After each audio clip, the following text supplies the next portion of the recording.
आपण हे करून मग केलं जाऊ.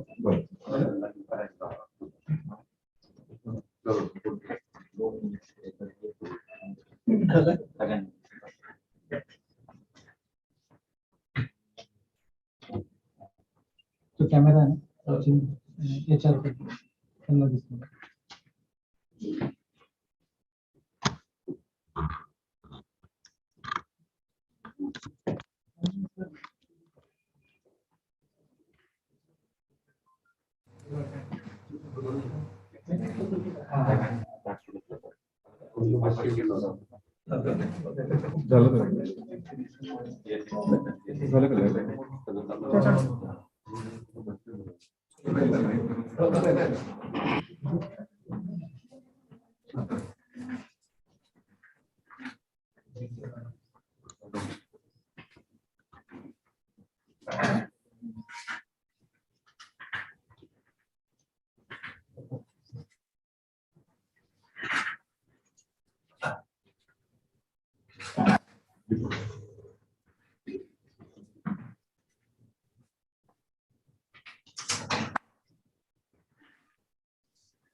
पूर्वी हे व्हाईटच्या कलरचं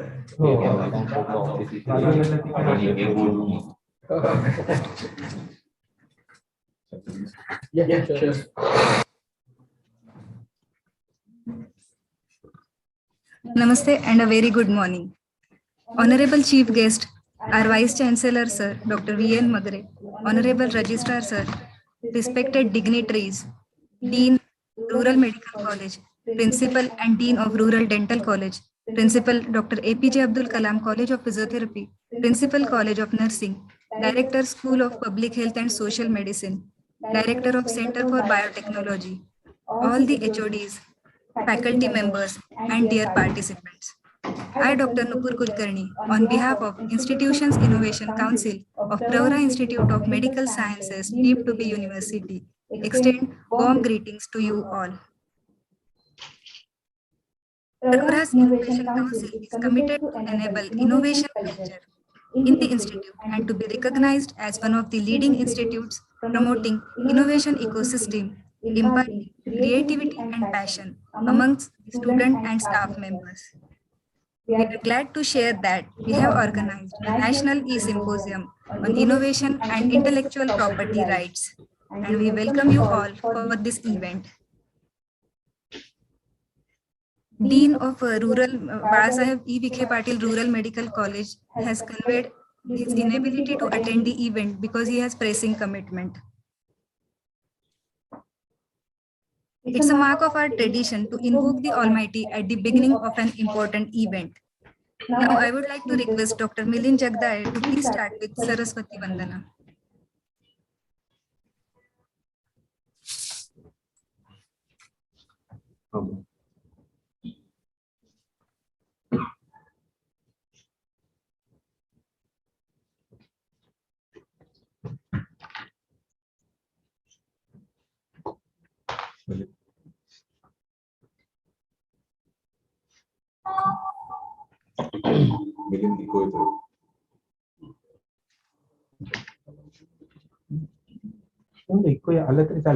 Now this event we will need that. Yes, sir.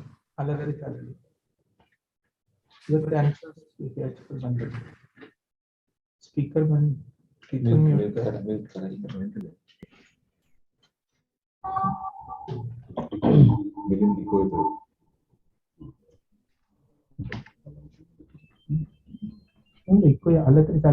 Now this event we will need that. Yes, sir.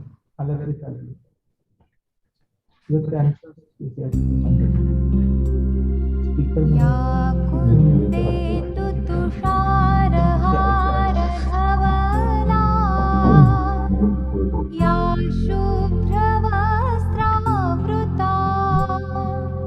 या वीणावरदण्डमण्डितकरा या श्वेतपद्मासना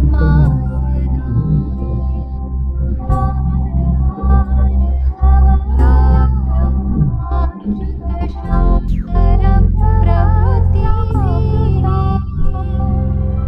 ब्रह्माच्युतशङ्करप्रभृतिभिः सदा वदन्तिता सा मातु Saraswati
Bhagwati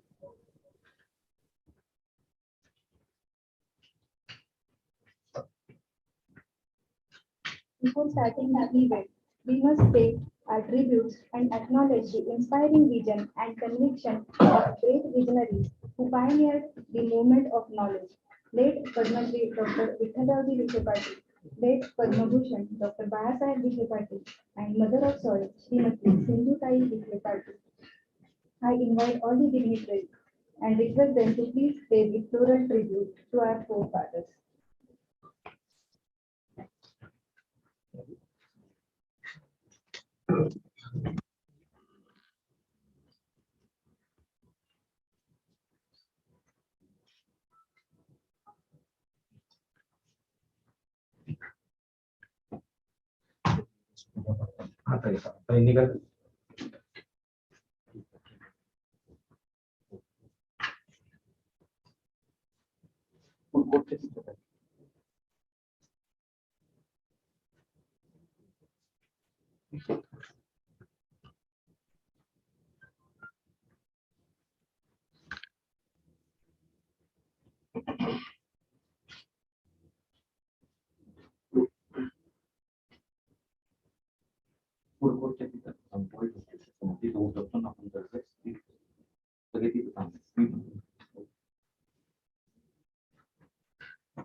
Thank you, all the dignitaries.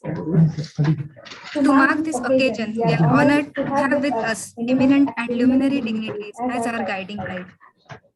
We are grateful to our Honorable Vice Chancellor, Dr. V.N. Magare, sir, for accepting our invitation and presiding over the gathering as a chief guest. May I now request Principal of Rural Dental College, Colonel Dr. Manerikar, sir, to please felicitate Honorable Vice Chancellor, sir.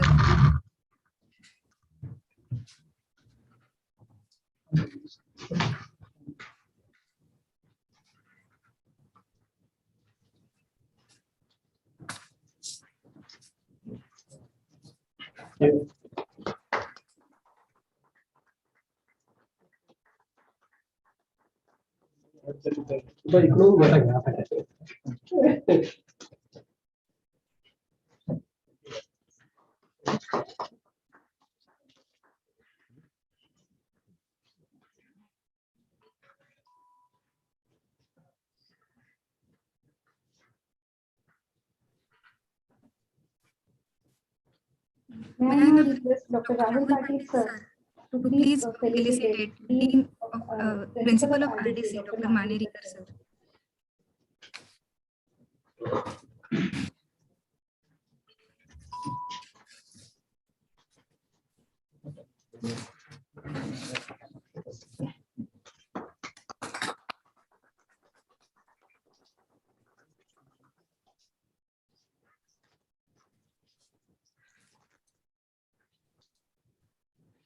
Next, I request Dr. Deepak Vikhe, sir,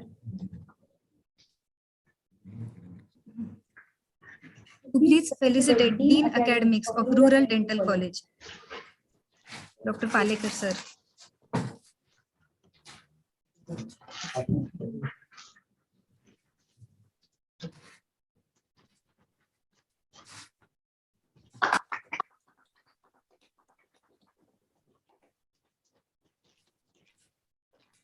Thank you, sir. Now I would like to invite Dr. Rahul Patil, President of Institutions Innovation Council of Pravara Institute of Medical Sciences, to formally welcome the gathering. Over to you, sir.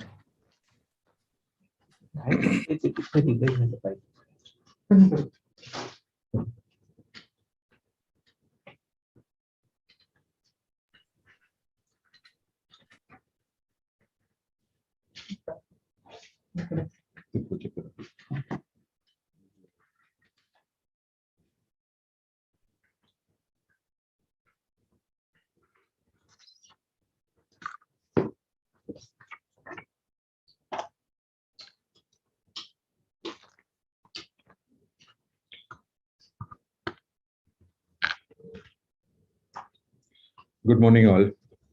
Yeah.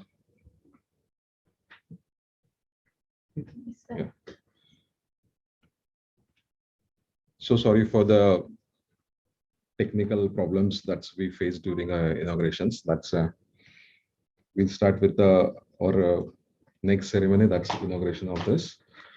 Very good morning to all the respected dignitaries on the dais. Today's chief guest, Honorable Vice Chancellor, sir, Pravara Institute of Medical Sciences, V.N. Magare, sir, Registrar Dr. S.R. Vowns, respected Principal Dr. Ravindra Manerikar, sir, Dean Academics, Dr. Palekar, sir, respected deans from the various institutes who joined from virtual platform, Dean Dr. Rajveer Bhalwa, sir, Dr. Rakesh Sinha, Principal Dr. APJ Abdul Kalam College of Physiotherapy, Dr. Sujata Sawant, Principal in Charge, Srimati Sindhudai V.K. Patil College of Nursing, Professor Som Sundaram, Director of School of Public Health and Social Medicine, Dr. Sonali Das, Center for Biotechnology, respected deans, academics, HODs, staff members, and dear students.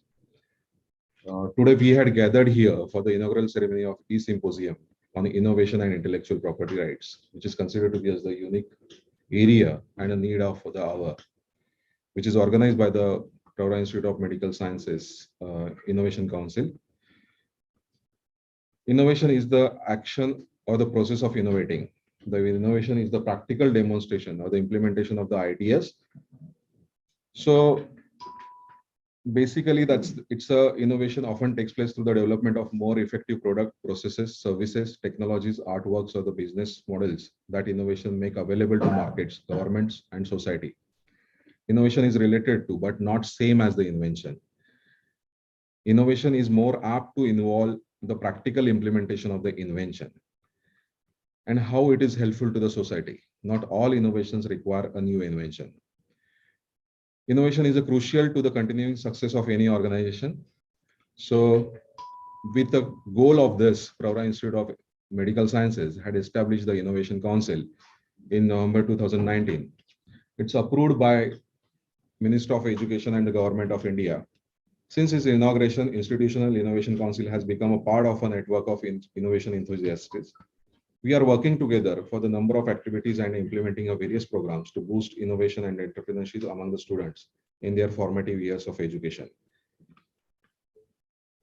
India has aspires to become a $5 trillion economy by 2024. To reach these marks, it needs to evolve the systems and the mechanisms to convert the present demographic dividend into a high-quality technical human resource capable of doing cutting-edge research, innovation, and a deep technical entrepreneurship. We are happy to announce that staff and the faculty members of the Pravra Institute of Medical Sciences has published more than 25 patents. Dr. Jangle sir had initiated the process. He patented a particular product which is helpful to diagnose the radioactive effects. Your perseverance is an inspiration to everyone you meet, and you earn all the rewards coming your way. Dr. Rahul Kunkulal, he had copyrighted the entire model of a research, how to conduct a research in a deemed university. You have overcome so many obstacles to achieve this, sir. We appreciate you always share your success with your team, and your love for the community is one of the reasons you rise to top. Rural Dental College had made a record. They had published 21 patents. Dr. Shivani Sachdeva had filed 21 patents, out of which 14 are published. It's all related to the surgical techniques and the instruments involved in the periodontal surgery. I saw your work so hard every day to achieve this accomplishment. You set an example for everyone at the PIMS. Dr. Deepak Vikhe had published 2 innovative projects that's related to dental implant design and the intelligent intraoral scanners. Cheers to you, sir, for a job well done. No one can compare to your creativity and passion. Students of the dental colleges had published last year one intelligent toothpaste dispenser. Students, your ability to relentless search for solutions to problems and to find innovative ways to improve the world is the key of success. Dr. Gauri, Dr. Saurabh, along with Mani sir, had published one patent related to the toothbrush with rotatable brush head. This is an amazing accomplishment, one step for your journey. Physiotherapy had published the 3 copyrights. Dr. Shrikant San, occupational assessment pro forma for the physiotherapist. Dr. Pridnya Dumore, questionnaire that's related to the local public. And Dr. Ashirwad Mahajan, congratulations to all you, sir. That's for your incredible success. As we know, there are the 3 phases of the innovation: idea generation, problem solving, and the implementation. By the time one completed the phase 2, one had an invention or the innovation. Diffusion wasn't considered as a phase of innovation. Now the focus is at the time of manufacturing. To accomplish this unique vision, Pravra Institute of Medical Sciences has far-reaching this to establish the pre-incubation and the incubation center in collaboration with external agencies, to impart the creativity and the passion for the innovation among the students and the faculty members of the Pravra Institute of Medical Sciences, to organize workshops, seminars on intellectual properties, to inculcate the entrepreneurial skills among the students and the faculty members of teams. We had a team of 20 faculty members from the different constituent colleges, supported by the Honorable Vice Chancellors and the Chancellor, Dr. Rajendra Vikhe Patel. We are having a president, vice president, 3 ambassador training coordinators, NRF coordinators, and innovation activity coordinators, social media coordinator. Last year, we had almost completed the 7 activities. It's related to the innovation logo competition, Main is the formation of institutional innovation and the startup policies. These policies are given by the Ministry of Education. We had adopted them according to our local environment. Then the sensitization of the office bearers has been done. We had conducted that Innovation Ambassador online training program. Our 9 members had completed the certificate course of the 1 month last year. Keeping this in mind, we had organized an e-symposium for the 2 days. We had invited the speakers from the outside and the 6 lecturers within a university. We are happy to announce that we had received the 640 registrations, 575 from the universities and the 75 from the outside the university. I hope that you will enjoy the e-learning. We are committed ensuring excellence through constant relevant research, building innovation and entrepreneurial ecosystem, and excelling in global ranking. Thank you so much.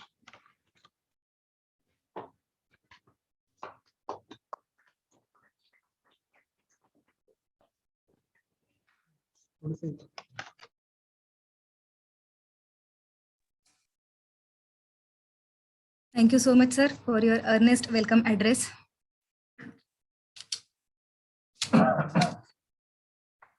Now, I would like to request our Honorable Vice Chancellor, Dr. V.N. Magare, sir, a man of distinct vision, an idol of knowledge and inspiration to all of us, to please guide the gathering with his words of wisdom.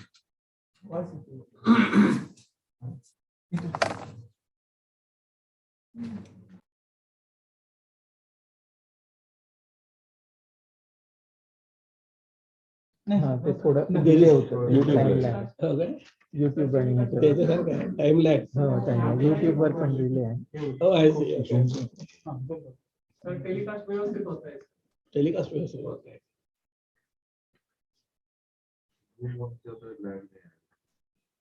अच्छा.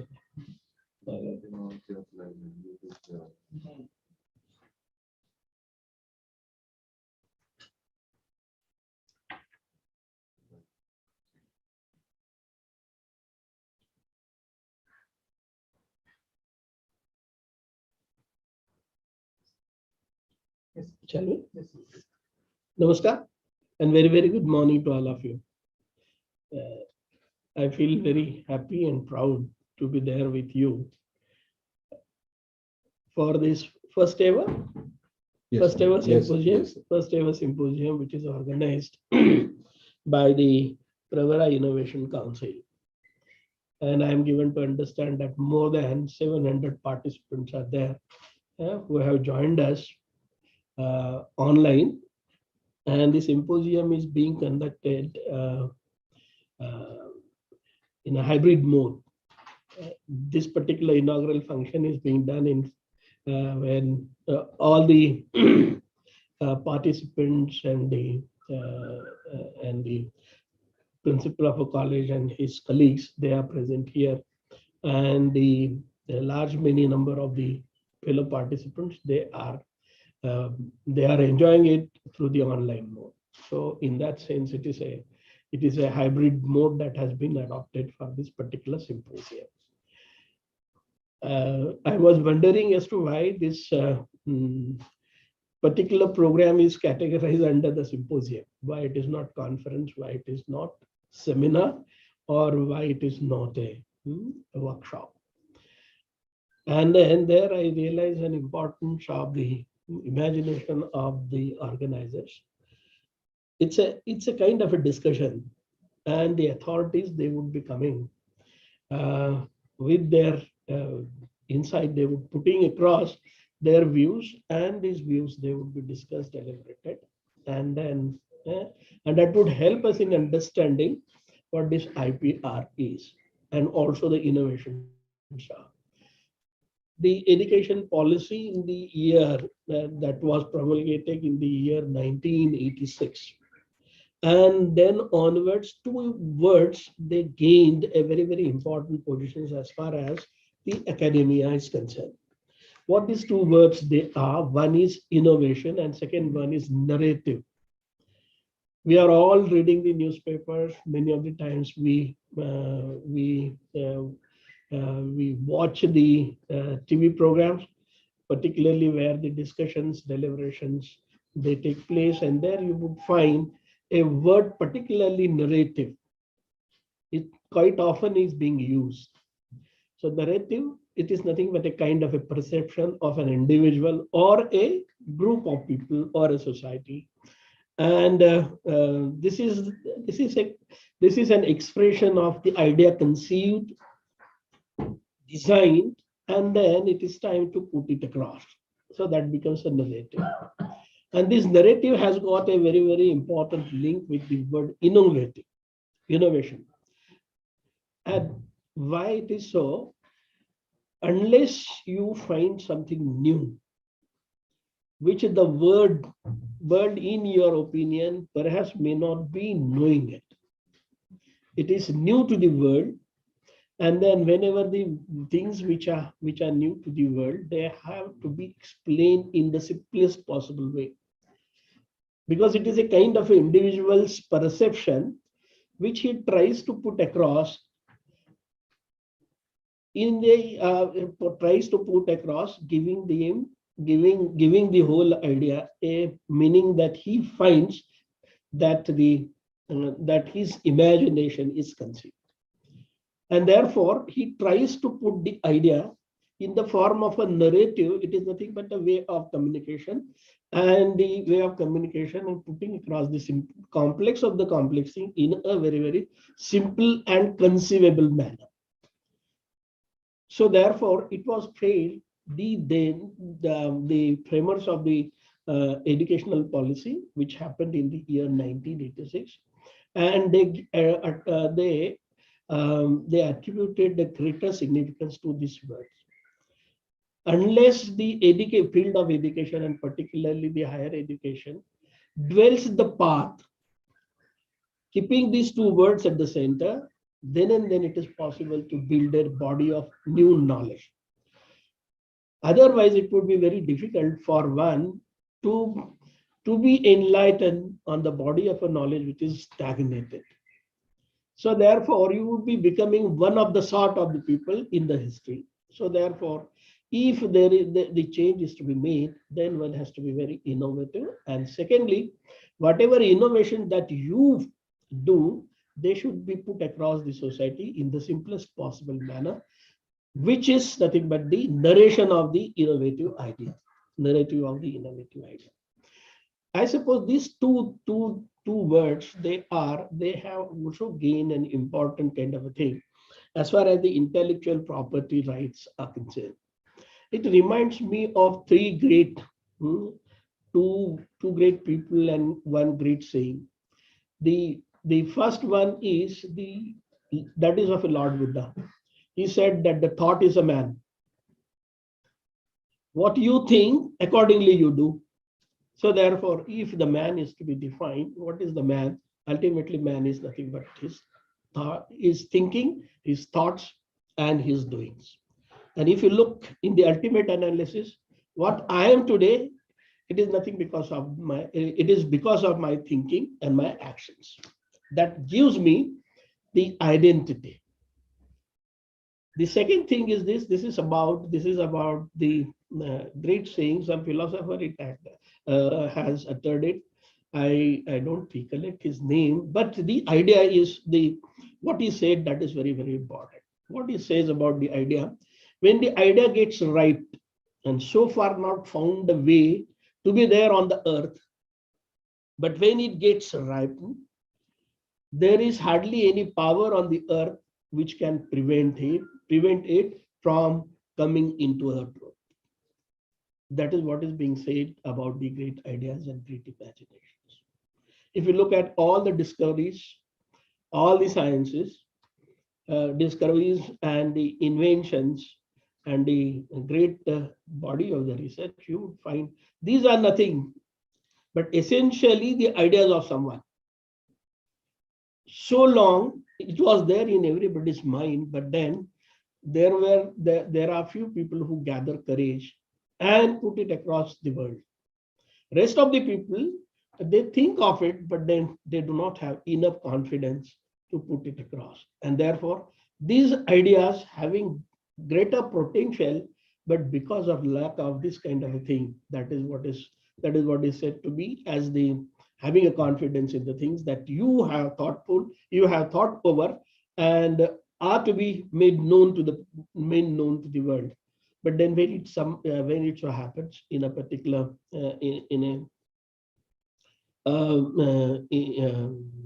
in particular idea, and when the people they find that it is the right time to be put across the world accepts it. So therefore, it is said that when the time of a ripened idea comes, then hardly there is any power on the earth which can prevent it from coming into being. And the third one is from the Bible. Bible, what it says that the world and the words, they are interrelated. And what is the world that is being defined? The world is words and words is the world. And there were exactly the idea, particularly innovative idea, and putting it across in the form of a narrative where the word is conceived in the words. And therefore, these things, they are very, very important, because in the in the society, whatever things that you do, unless you are in position to communicate to the society in the understandable manner, then and then the worth is realized as to what you are saying. And therefore, you are the students. I'm not a student of this intellectual property right, but then you have, since your counsel is devoted for it, you must have studied. So it is always said that when you are patenting your ideas or patenting something, you have to put it in a prescribed format, where this format makes the world a world rational, understand as to what you want to say. And this job is being done, what kind of words that you are choosing in order to express your views and your ideas. Because it is your own creation, and therefore it is very difficult for the rest of the world to understand it, what you have created. What is the mechanics of it, how the things they are interrelated, and at the end of the day, how they would be of immense use to the society.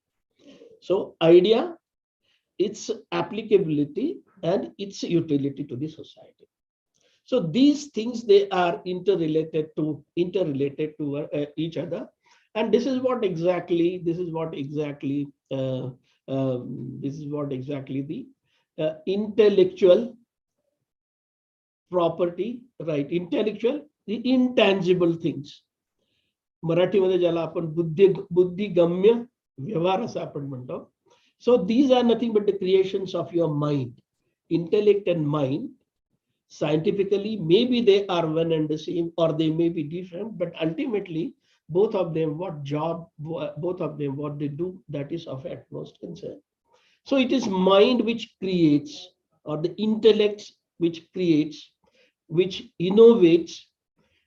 So therefore, the credit is given to your mind, individual's mind, individual's intellect, and therefore it is said intellectual property right. It is nothing but an endeavor of the intangible things which are created by your brain, created by your mind, or created by your intellect. And therefore, what you have to do when somebody does it, if you look at the innovations that you are familiar with, you would find what they have not done in order to create that innovative idea, or the innovative something that they have created. They spend thousands of the working hours. So the manpower is invested, money is also invested, and the infrastructure, one which is required in order to translate this very idea into an action. Then the kind of resources that are being used, and making use of all these things, the creator or inventor comes in a position to create something which is of a great utility to the society. But it is his mind's creation, and in order to create it, how many resources that he has to use it. And then when it comes the time of reaping the fruits of this invention economically, then who should it is the use, it is for the use of a society. Is it not that he should also get the benefit? It is not that also he should also be benefited monetarily. And therefore it is said that thing which is created by a person through his intelligent work, and if it is being utilized by the society, so therefore the thing that he invents or creates, he has got right over it. So there are two things. One is that the one who creates or invents has got the right over the thing that he has newly created. And secondly, if it is being used economically or otherwise, he has also got right on its applicability. So there are two things. The idea which is being invented, it is considered to be as his property. As in other cases, we are living in the democratic society, and therefore the utmost importance is given to the property, whether it is being owned by the state or whether it is the individual's property. Here it is said that this intellectual property is the property of an individual, one who has created it.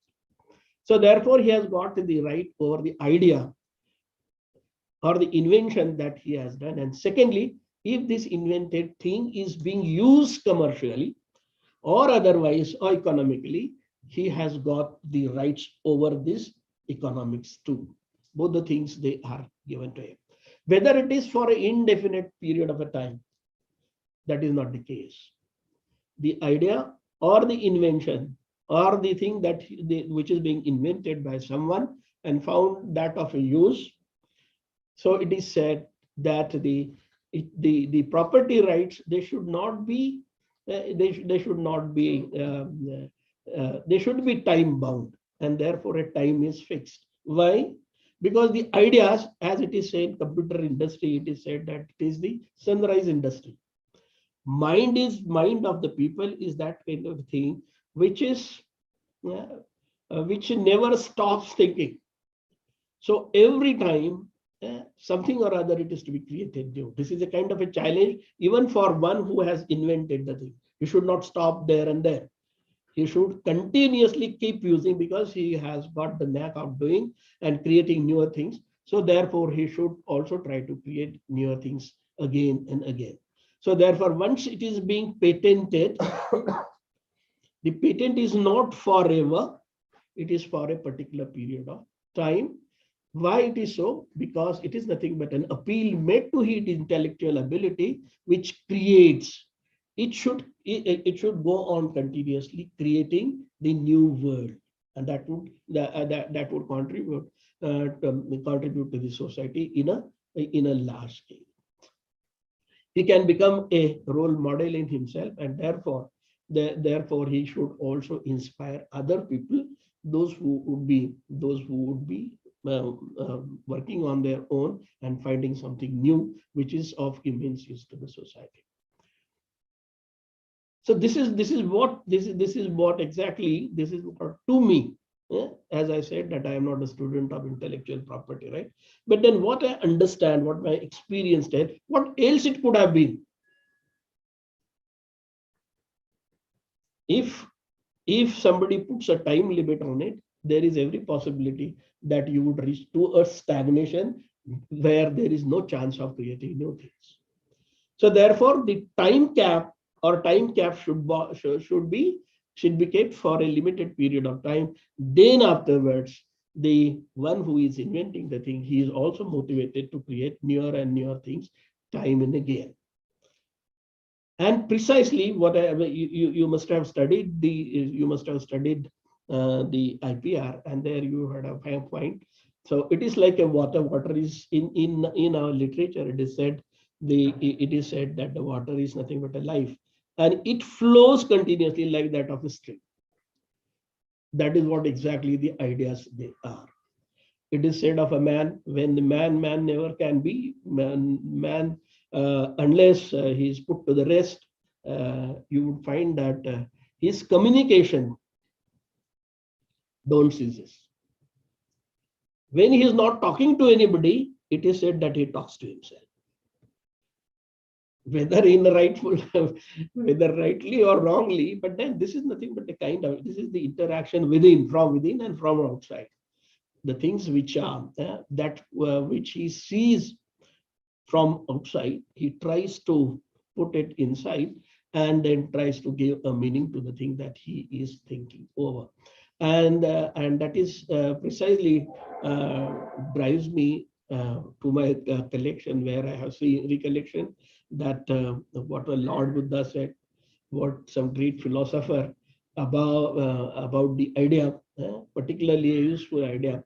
When it comes, there is no power on the earth which can prevent him to come into being on the earth. And thirdly, because it is the words, they are they have got a social meaning attributed to every word. So what you think and translating the idea into the words, it's a very, very difficult job. I do not know whether you have listened to he is a doctor and who has got recently a Padma Shri, doctor who has invented the antidote for the scorpion poison. Dr. Bavaskar recently got a Padma Shri. Bavaskar, it seems. Bavaskar. And yesterday I have had an opportunity to listen to him on APB Maza, and how difficult it is. How difficult it is to put across the things. He's the man.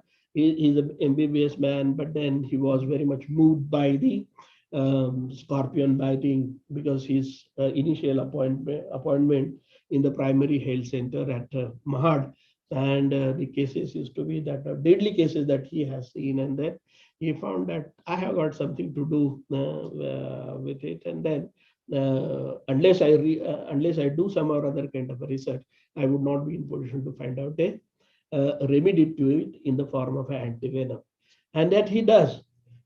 How then? But then the scientific world should understand and realize as to what he has done. His background is that from Vidarbha, I suppose, Vidarbha or Marathwada, and his English was not that good. But then he put across his ideas and sent his paper to the body of intelligent people in our country. And the moment they saw that paper, they find that it's of no use. It is not. It is hardly convincing. Hardly conveying any meaning, which is an outcome of a research. And there they find that it's of no use, and they returned his manuscript. But then he didn't stop there. He got discouraged. He sent the same paper to Lancet. Okay, and they realized the importance of the thing. And the Lancet came back to him saying, although your language is not that finished language, but then it is we would do, because we have found the substance there in your findings, and as you have rightly said that it is working. I am working with the patients and they are getting cured. So therefore there is a substance. We will try to put it across in the best of the best scientific manner. So a team of the scientists was sent to him in order to understand it. And then that same paper got published in a journal like Lancet. And that made me realize how the words, they are important for any of the, and that is what precisely is being said in the Bible. Word is the world, and the world is the word. It's an embodiment of the word. It's a thoughts which that Bavaskar put it across, which struck him.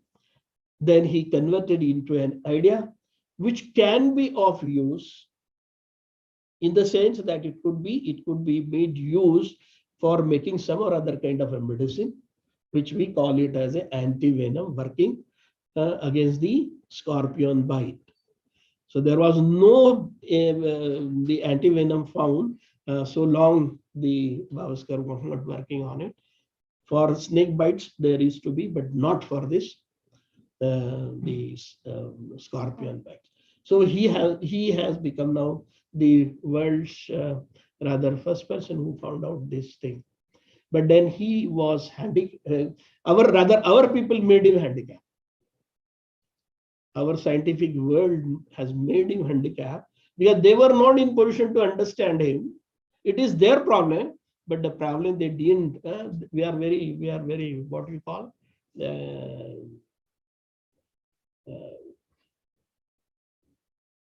what we say, Dambi, hypocrites. What we are not, we pretend to show that we are. And what we are, we pretend to show that we are not. So the hypocrites, our scientists, they fail to understand it. But those who really are the scientists, they felt that now there is a substance, and therefore we should fine tune it and put it across the world. They published his research. That is what happens, and that is the reason why it is said the idea one which gets ripened, no power on the earth can prevent him from coming onto an earth. Exactly the same thing had happened with the Bhaskar. Had he stopped there with our own brethren's intervention, perhaps he must have not progressed. But he didn't stop there. My own people fail to understand. Doesn't matter. Let me try whether the worldly people they understand me or not. And he sent it to the Lancet, and he got the idea. So this is what I feel. This is what I feel that the intellectual, and we have got enough potential. We have patented 26 patents that we have to upgrade. Even your own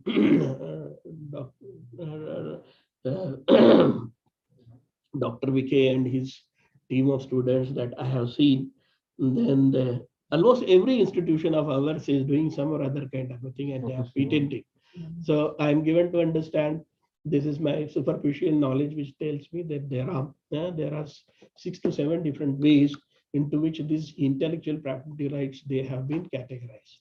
One of them is patenting. There are several others, right? From finding out a trademark to find these different designs, maybe industrial or otherwise, and the copyrights. As far as the copyright for India, copyright is the thing which happened in the 1816 or something like that.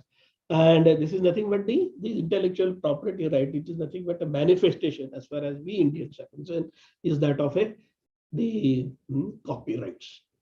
So it is not that it is new thing to we Indians. It is very much it was very much there with us.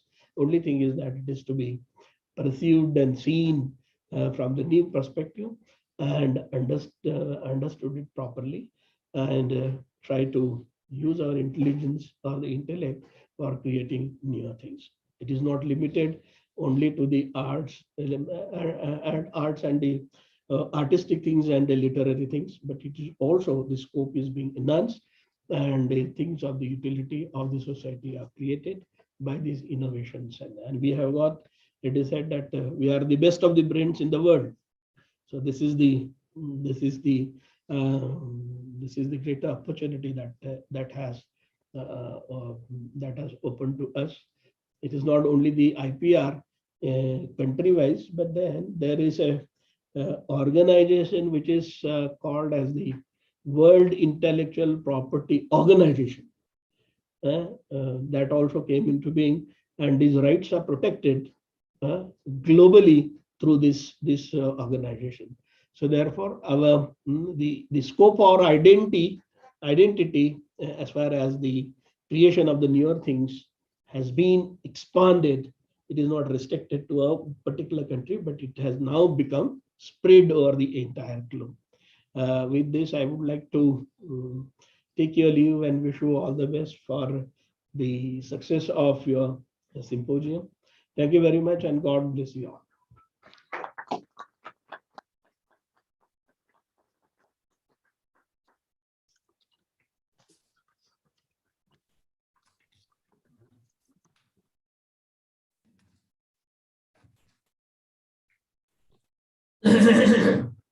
Thank you so much, Honorable Vice Chancellor, sir. Certainly, your speech goes a long way in inspiring us to strive hard and achieve more in innovation. As you have given a valuable message of narrating some innovative ideas to create a history, and that idea should be based on applicability and utility.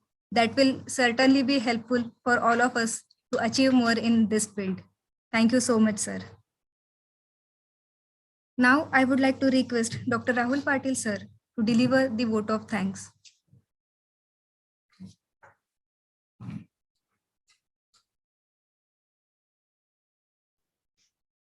Very good morning, all. Dignitaries on the dais, who are joined from the virtual platforms. It gives me an immense pleasure to propose a vote of thanks on behalf of Institutional Innovation Council. I express my sincere gratitude for supporting and providing infrastructures. Honorable Chancellor, Sir Dr. Rajendra Vikhe Patil.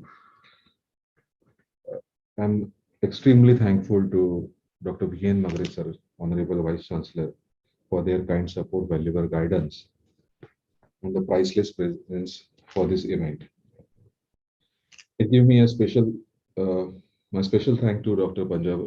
Sri Panjab Rao Iyer, Executive Director, for guidance and providing infrastructures for this. I'm thankful to Dr. S.N. Vaughan's Registrar, Florida Institute of Medical Sciences, for their continuous support and guidance.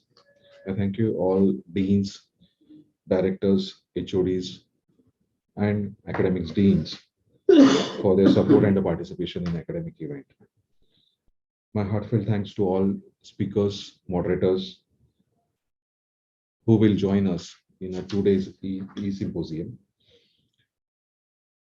My special thanks to Manager IT, technical support team, video teams, photographic team to make this e-symposium a grand success. I extend my special thanks to Dr. Ravindra Mannerikar, Principal, Rural Dental College, who is an inspiring source for me and supports in each and every event. I express my sincere thanks to all my organizing team who arranged this within a short period of time. Thank you all.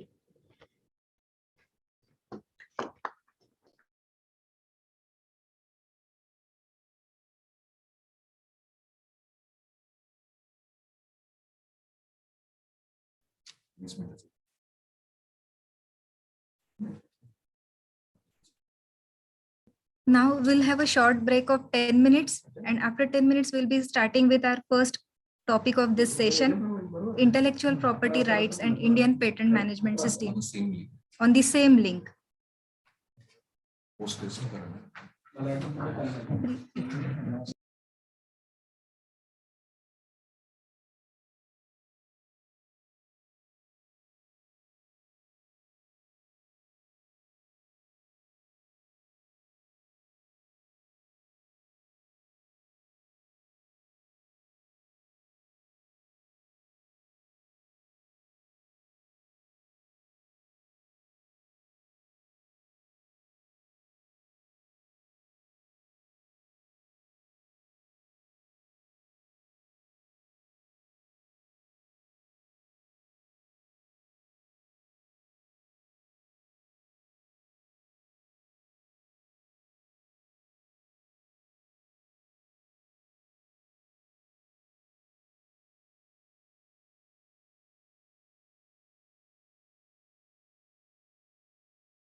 Welcome back all the participants. Now we are moving on to the first session of this symposium, which is on intellectual property rights and Indian patent management system by Dr. Shivani Sachdeva. Moderator for this session is Principal of Rural Dental College, Dr. Manerikar sir.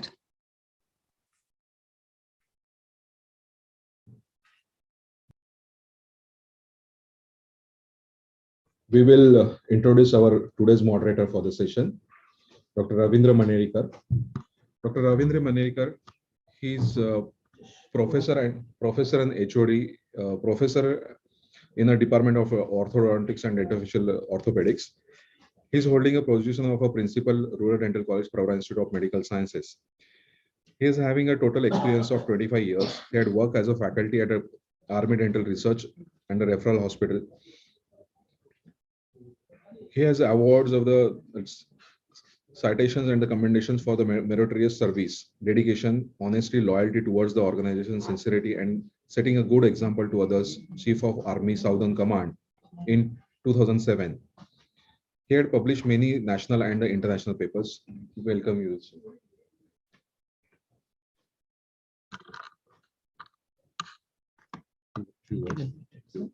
She will be introduced by somebody else. Yeah, she will be introduced. Okay. You want to speak something? Yeah. It's my honor to chair this session, respected dignitaries, for one of the star speakers of this event, Dr. Shivani Sachdeva. What she has done, what I appreciate about her, is we are all in the same environment. But in this environment also, what she has created is really commendable. She has published almost 21 patents now. And apart from that, her publications at national and international levels and index journals like PubMed, etc. Apart from her clinical work, is really appreciable. She is humble, honest, and sincere. What I want you all to understand is that despite the environment, that actually is not restricting anyone to do the work that you want to do. So within the environment, if you say that I need these kind of infrastructure or these kind of research equipment, so what is required is your sincerity, your determination, and commitment. So with that, I request Dr. Shivani to start this session. I would request the Dr. Rahul to introduce the speaker. Dr. Shivani Sachdeva, she is an associate professor in the Department of Periodontology. She had completed BDS from Ambala Dental College in 2006, and she had done her MDS in Department of Periodontology from Government Dental College, Aurangabad in 2011. She's pursuing her PhD. She had a total 10 years of experience. She had filed almost the 21 patents, and out of which 14 are published. They are mainly related to the periodontal surgeries, their techniques, and the instruments. We are now in a process of establishing a pre-incubation and incubation center. So she will soon develop a prototypes of these all patents, and will be in a process of marketing that. We are honored to that. We are having such eminent and intelligent staff members with us. Dr. Ravindra Manerikar sir appraised and evaluated that's her process nicely. I request Dr. Shivani Sachdeva to continue with the session, please.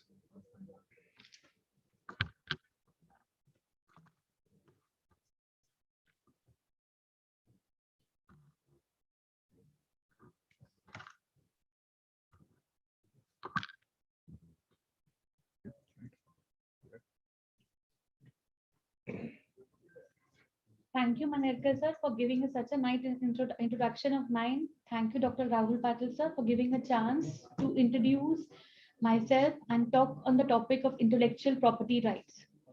Good morning, all. Greetings from Pravda Rural Dental College, Loni. I am Dr. Shivani Sachdeva from Department of Pedontology, and I would be speaking on the topic intellectual property rights and Indian patent management system.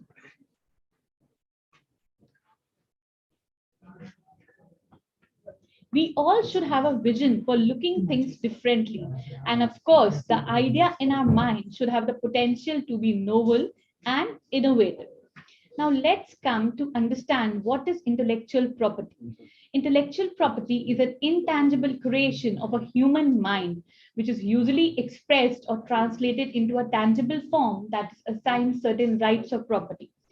Any idea in our mind is an intangible state unless and until it is expressed or assigned certain rights, or it is used for commercialization either as a product or as a method of use.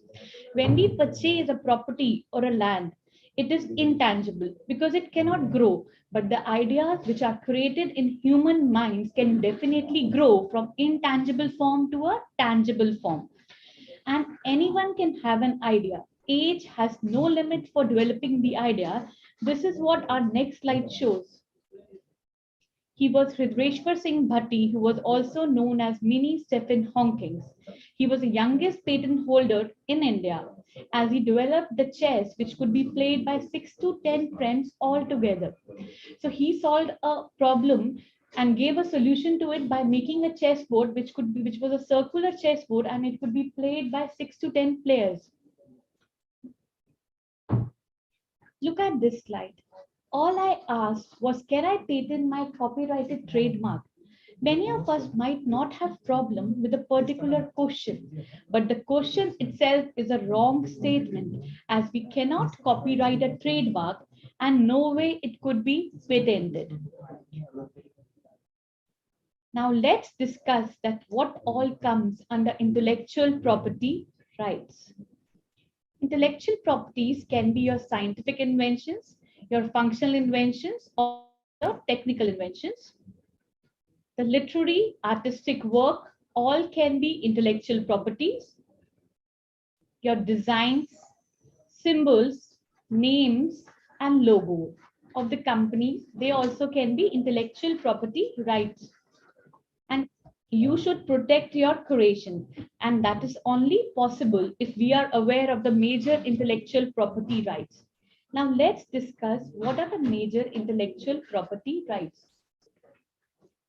Patents, copyrights, trademarks, designs, trade secrets, geographical indications, and traditional knowledge. But out of these, 3 are important for the medical professionals, and they are the patents, copyrights, and the trademarks. Now, why is IPR or intellectual property rights important for healthcare professionals? First of all, it is important to the academicians, to researchers, to clinicians, to entrepreneurs. Whatever scientific writing we are writing, and if it is novel or new, it has to be documented and used under IPR. The study designs which have not been mentioned priorly, the inventions of medical devices which are of utility, the discoveries, and the various methods of surgery and treatments which have not been discussed anywhere, all these constitutes under IPR. Now let's discuss one of the most important intellectual property rights, that is your patent. What is a patent? A patent is an exclusive right granted in respect of an invention, which may be a product or a process that provides a new and inventive way of doing something or offers a new and inventive technical solution to a problem. Any problem which we observe in our environment, in our day-to-day life, in our practice, if it is solved, then definitely it's an invention or it's a patent. The term of patent is 20 years, but it has to be renewed after every 2 years. Now, there are certain conditions, which are 4, which makes a thing patentable. And if you desire to file a patent, then these 4 conditions must be satisfied. The first and foremost is that it should be novel. The patenting invention should be novel, or it should be a satisfiable improvement in the older patents. Second, it should be inventive. A patent should be inventive, and it should be decided on the material which is contained in both published patents and non-patented documents. So it should nowhere be mentioned in the scientific literature. Many a times we have an opinion that creating something complex or a machine which is complicated can only be patented, but it's not true. Even an invention as small as a bobby pin can be patented. Third is, it should be useful. Any invention must possess a utility for the grant of patent, and no valid patent can be granted for an invention if it is devoid of the utility. My next slide shows one of my simplest creation and simplest idea which I implicated and developed it into a patent. This is a periosteal elevators with two surfaces, the palmar and the plantar surfaces. We use it into day-to-day practice for elevating the flap surgically. But the problem which I found in this instrument was that we utilize only the edges and the plantar surface for reflection of flap. But there was no function which was given to the palmar surface. So from my sake, what I thought was, if we put a mirror in the palmar surface, it could be a different and a new thing, and it would solve the problem also.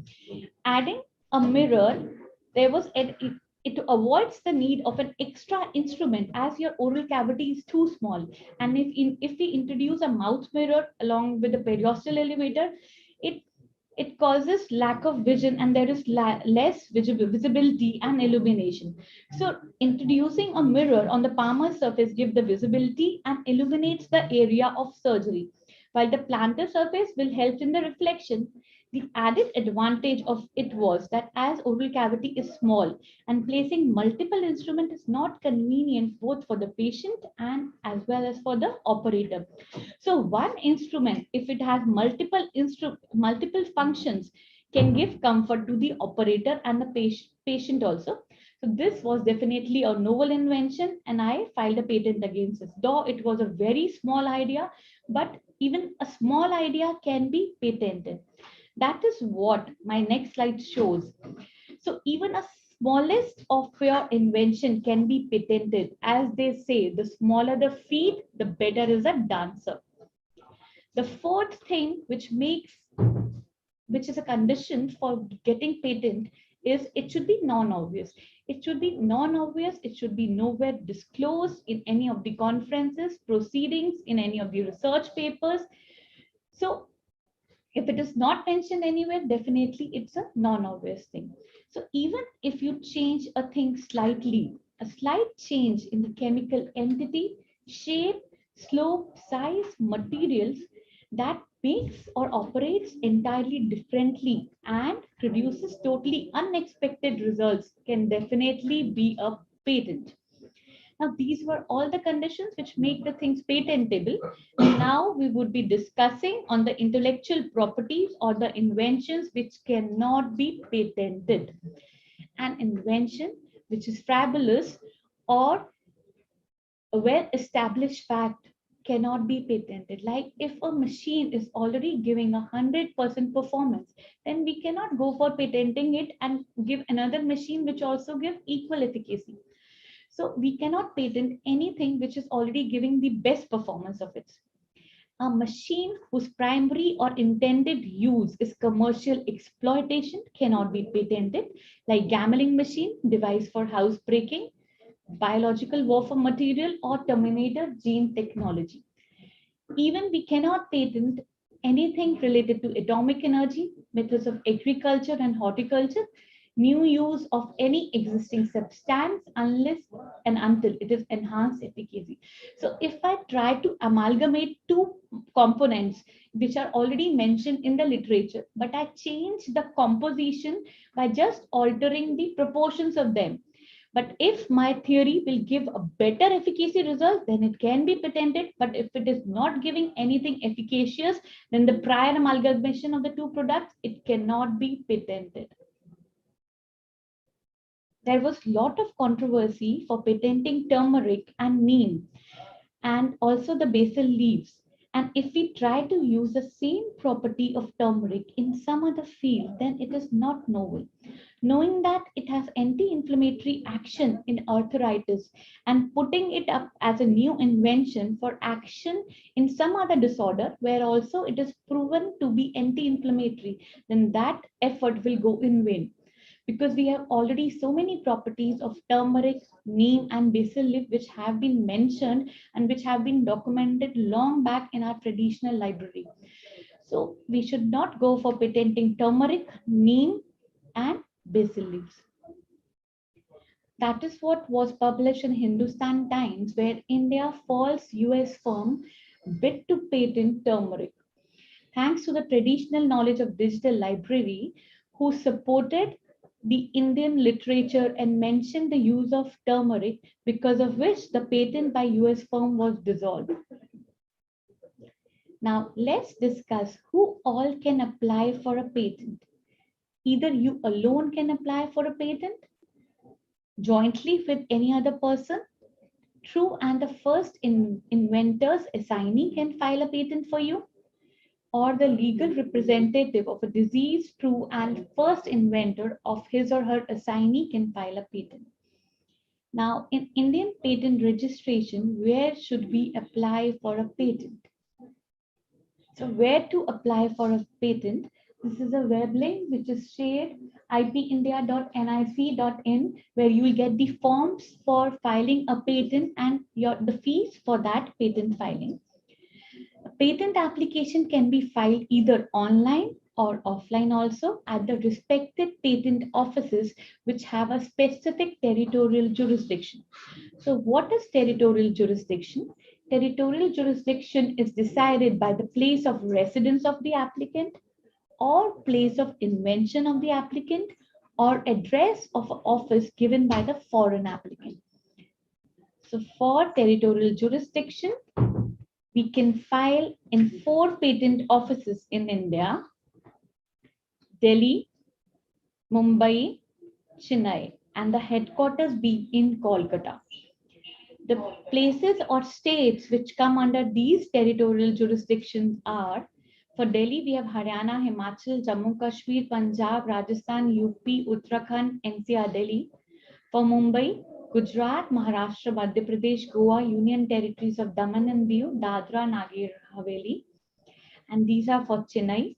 And the rest of the places or states which have not been mentioned can file their patent at the headquarters, Kolkata. So after you decide your jurisdiction, you have to apply online. And this is a web link which is shared where you can log in. You can create your register. You can register yourself by putting some of the information, which is your personal information, your address. You can make your user ID and save your password.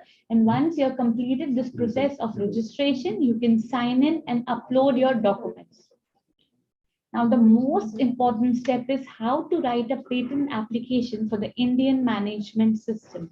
But prior to that, we should know what kind of application we are filing.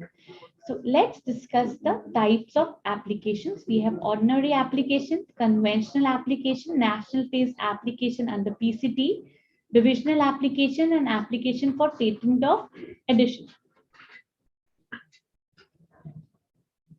In ordinary application, it is filed without any previous filing. And if you are filing for the first time, then we call it as an ordinary application.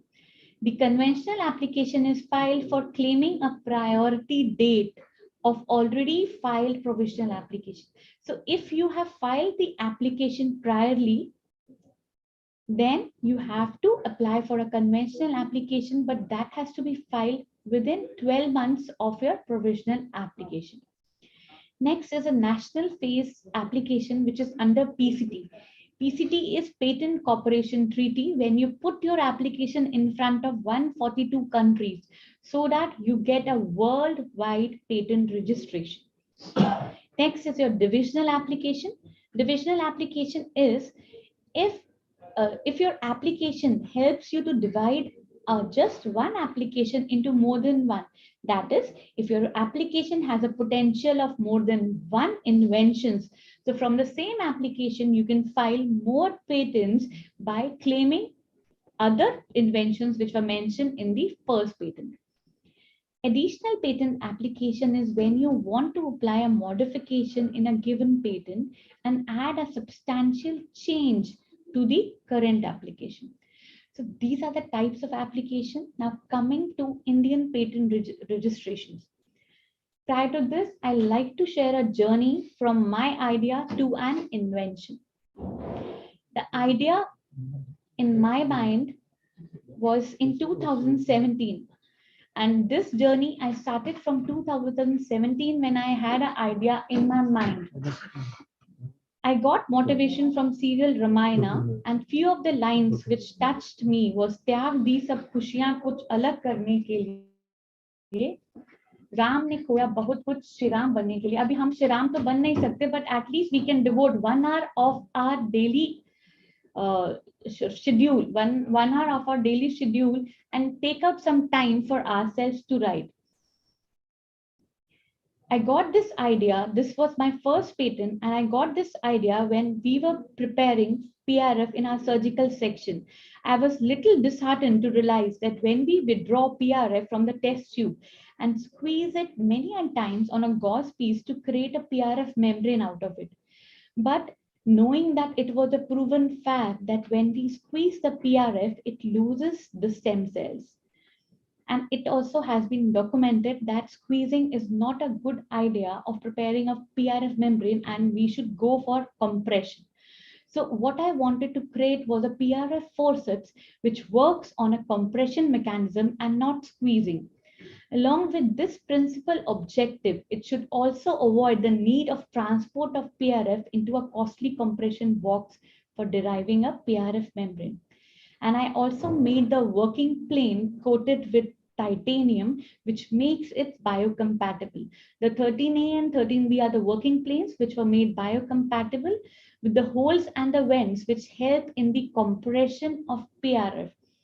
The function for 14A was cutting mechanism which was given, so it avoided the use of scissors also, and directly this retrieving PRF forceps could be introduced in the test tube where PRF membrane could be prepared, it could be compressed, the excess of RBCs could be cut, and then when we want to place it at the site of surgery, the rhomboidal end 6 will help in the placement directly at the site of surgery. So one invention which had first goal of throw was, it was based on the principle of compression, which gave my design and a method of use for use as a retrieving PRF forceps with plurality of functions.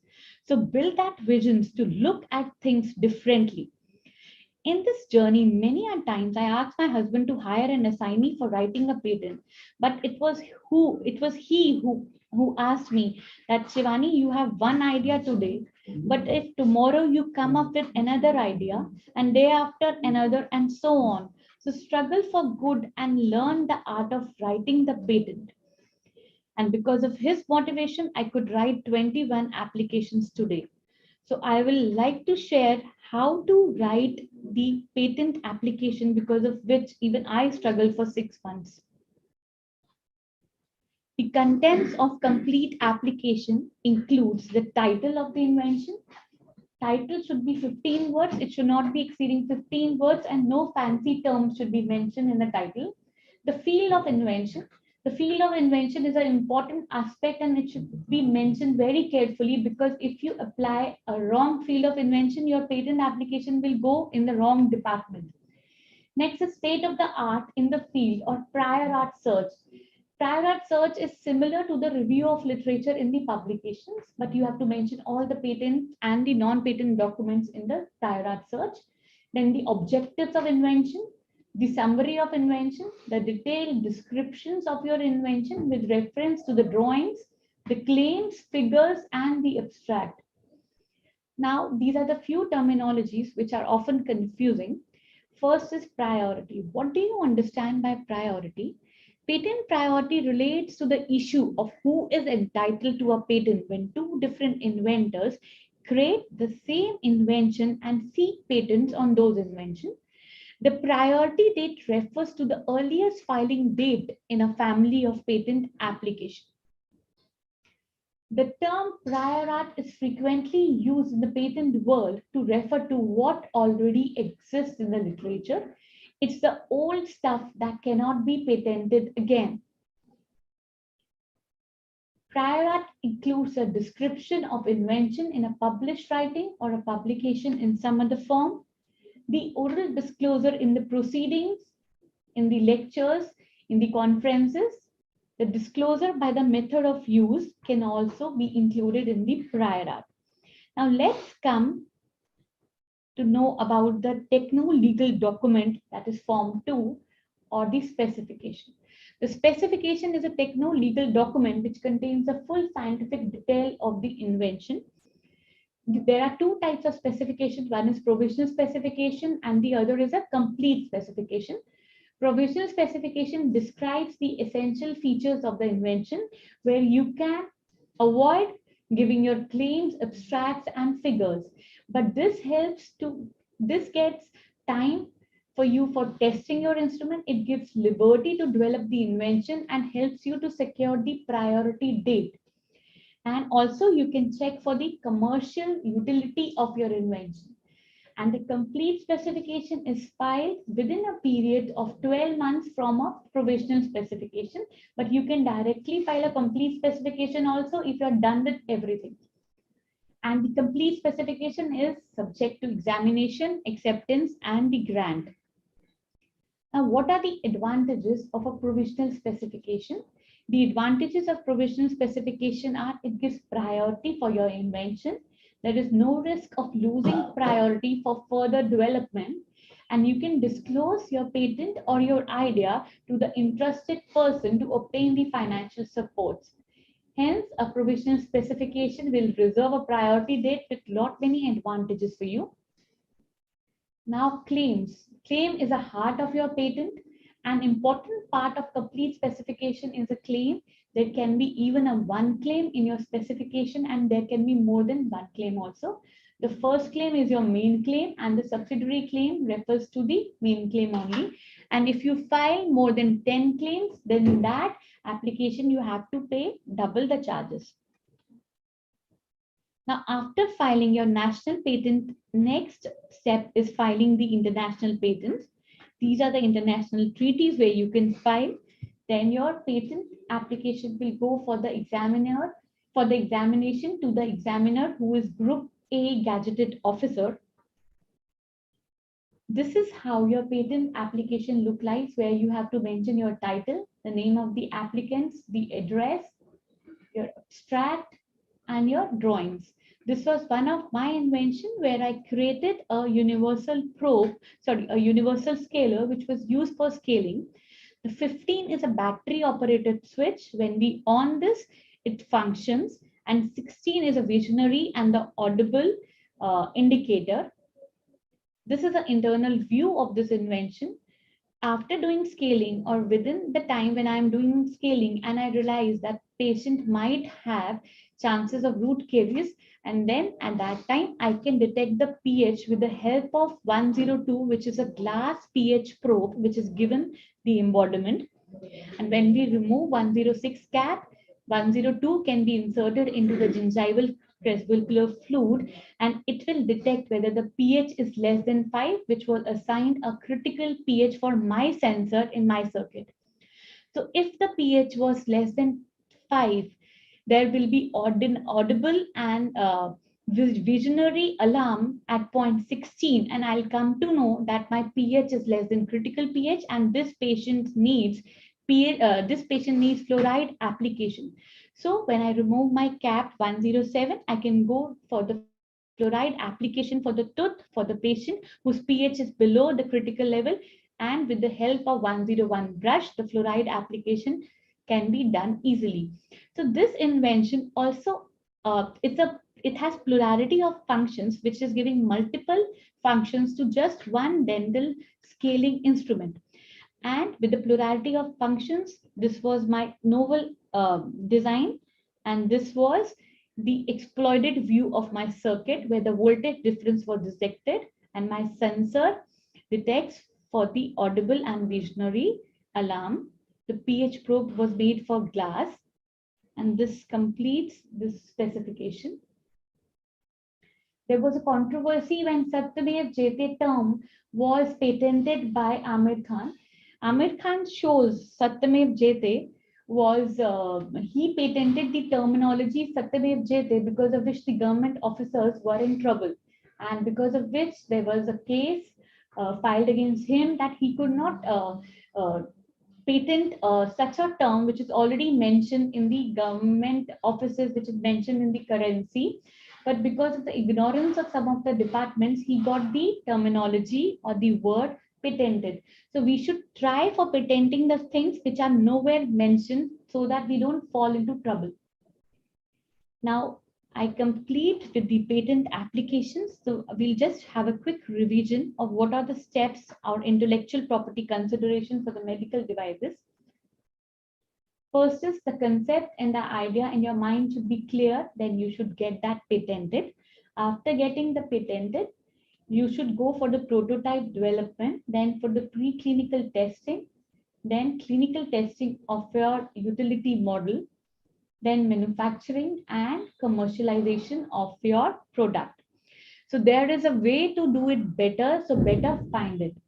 So the fresh new idea can be created into invention, and once the invention is done, then only it can be innovative if it is commercialized and it is readily available in the market. Now we'll brief about the copyright, which is the second intellectual property right. The Indian Copyright Act in 1957 governs the system of copyrights in India. Now let's come to discuss what all are there is copyrighted, what all things can be copyrighted. First is the literary, films, drama, music, artistic work, your sound recordings. Now I'll repeat: literary, films, drama, music, artistic work, and sound recordings. So all these things can be copyrighted.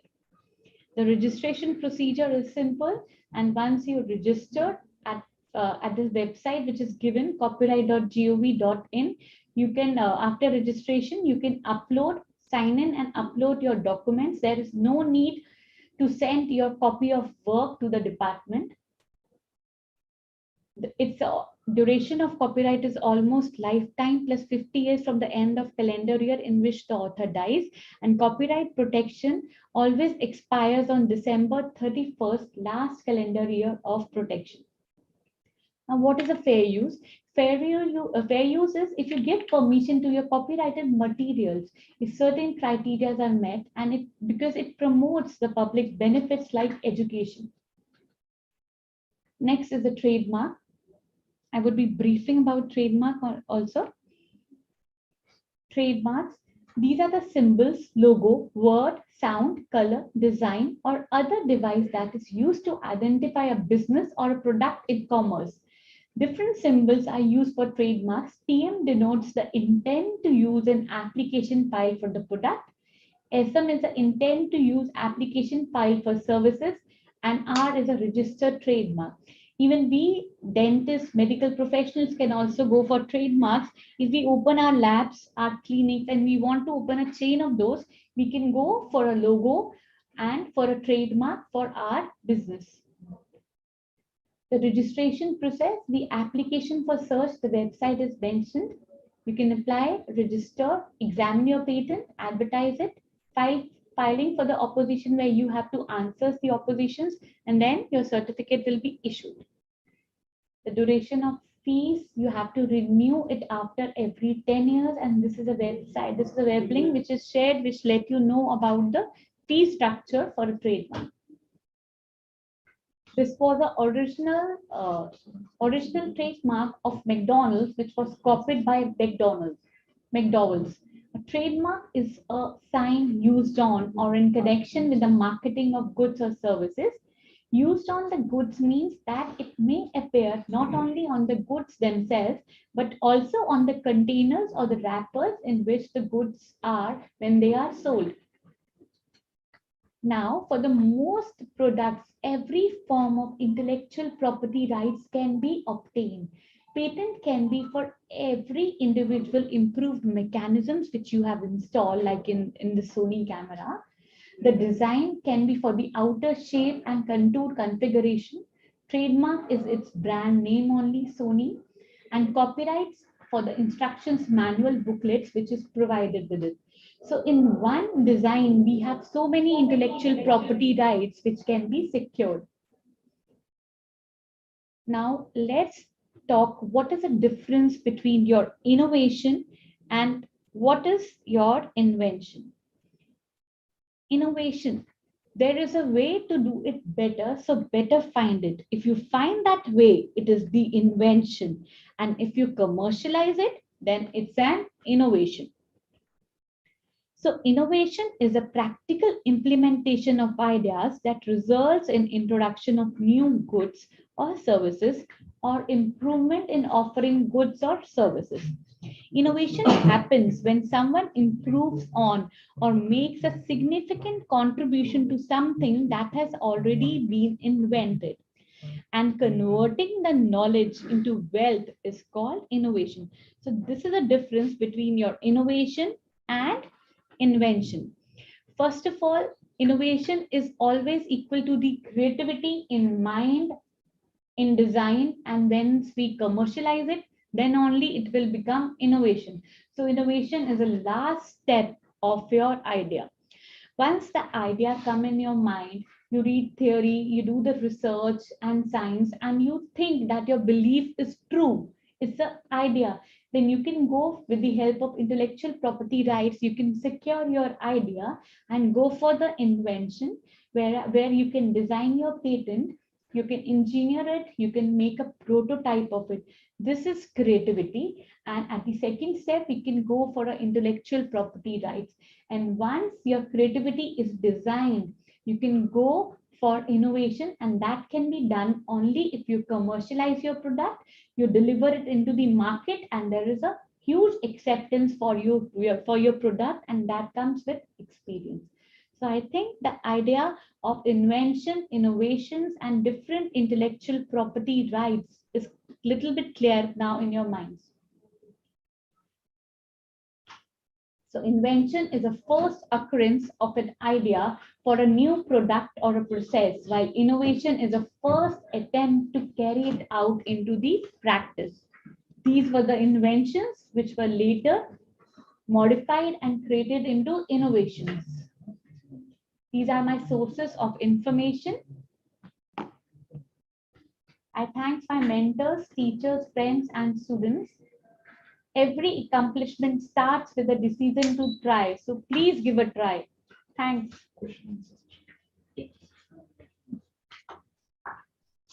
Thank you, Dr. Shivani, for a wonderful and comprehensive talk.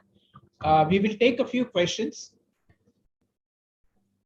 There's a first question from Dr. Ajinkya Mehta to Dr. Shivani. How can I be sure if my idea is not existing already?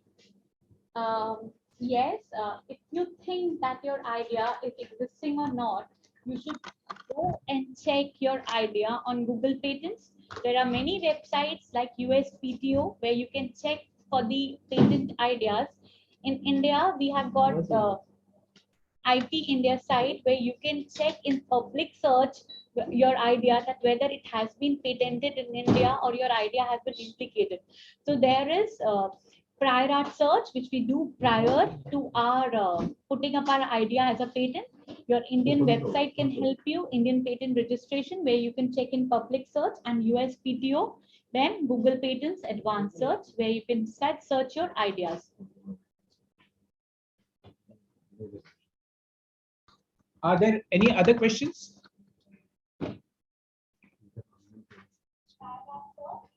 Yeah, you can unmute yourselves and ask questions if required.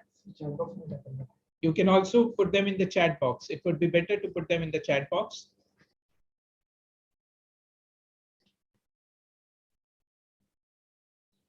There is, yeah, can you see the question? Yeah. Next question is, can we take a copyright of a questionnaire after publishing an article based on it?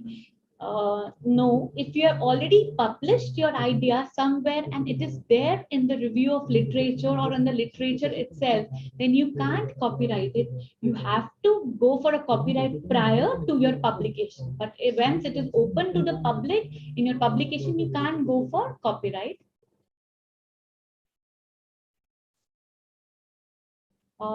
There is a question, can there be a copyright for any product that has been launched?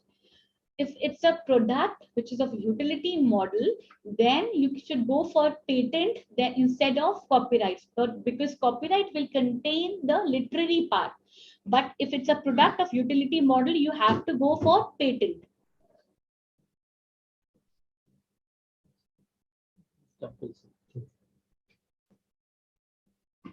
If you have any questions, you can put in chat box.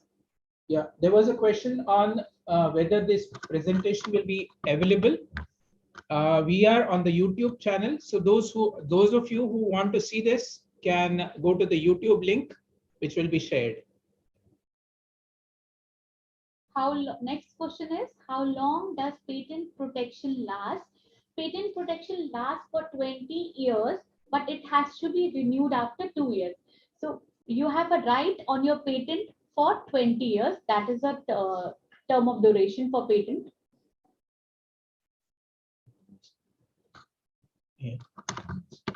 Yeah, thank you. I think with that, we will close this particular session. Thank you, Dr. Shivani, for a wonderful presentation, and thank all the audience for having asked the questions and interacted. Thank you. Thank you, Dr. Manerikar sir, for your precious time. There is one more question. Yeah, there is just one last question. We will take it as a. What is the average cost of patenting? Yeah. For Indian patent application, there are different phases of your patent, and you have to pay at different phases. If you file a patent application in India, it is 1,600. When you go for a publication, which is early publication, the cost is 2,500 for the early publication. For examinations, there are two routes. You can pay 4,000 for a normal examination route, and the other is 8,000 rupees, which gives you expedient chances for patent examination. And then if it goes for a patent is accepted and there are no oppositions and you are at the process of granting, then the fees is 2,000. So in all, it becomes 15 to 20,000 fees for a single patent.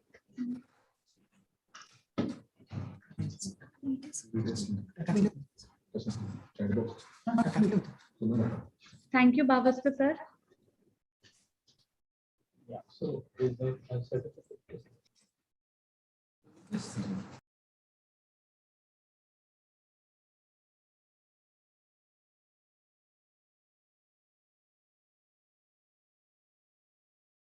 Dr. Shivani to accept token of appreciation.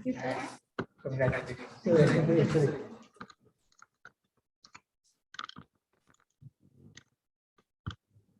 Thank you.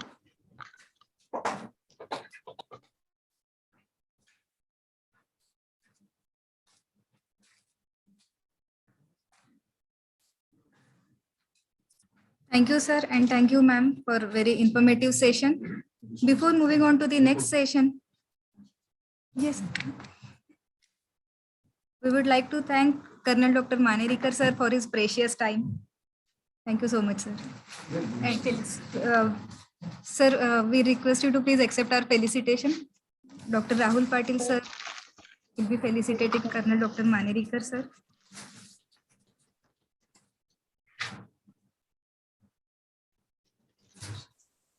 Thank you so much, sir.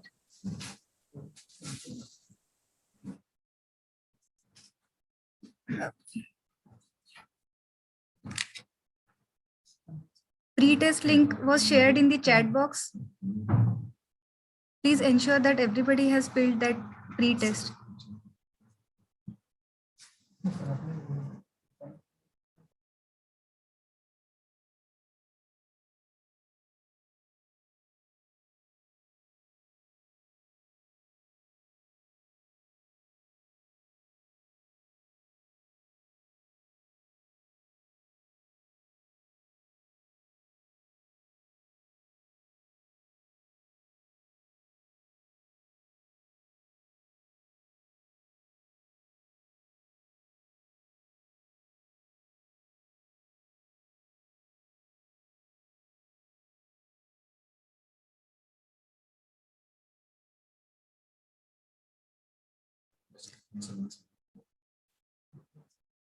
For pre-test, we are giving a 5 minutes break so that all the participants will be able to fill that pre-test form. And after that, we'll start with the next session. Thank you.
This pre-test and post-test is mandatory for all the participants to get the certificates. So please ensure you have filled the tests. With no further delay, we are moving on to the next session of the symposium by Dr. Bhaskaran Mani, My Journey from Bench to Bedside. Moderator for this session is Dr. Rahul Patil sir, who is Professor and HOD of Oral Pathology Department, Rural Dental College.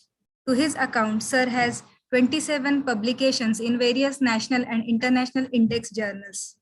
Sir is President of Institutions Innovation Council. He is Secretary of Institutional Ethical Committee of Rural Dental College, and sir has published 2 textbooks. So I request Dr. Rahul Patil sir to moderate this session. Over to you, sir. Thank you, Nupur. So for next sessions, we are having with us Dr. Bhaskaran Mani. On the behalf of Innovation Council, we welcome you all, sir. Mani, sir. Thank you, sir. Thank you. Am I audible?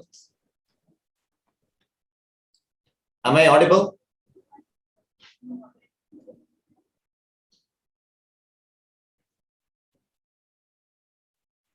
Mani, sir, you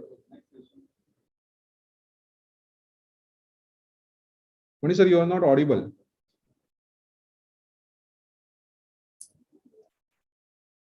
Am I audible now? Yeah, sir. Okay. Good morning, sir. Yeah. Good afternoon, sir. Sorry, I was not able to join from the beginning. I was in the operation theater. Just joined. It's a great pleasure, sir, to have you with us.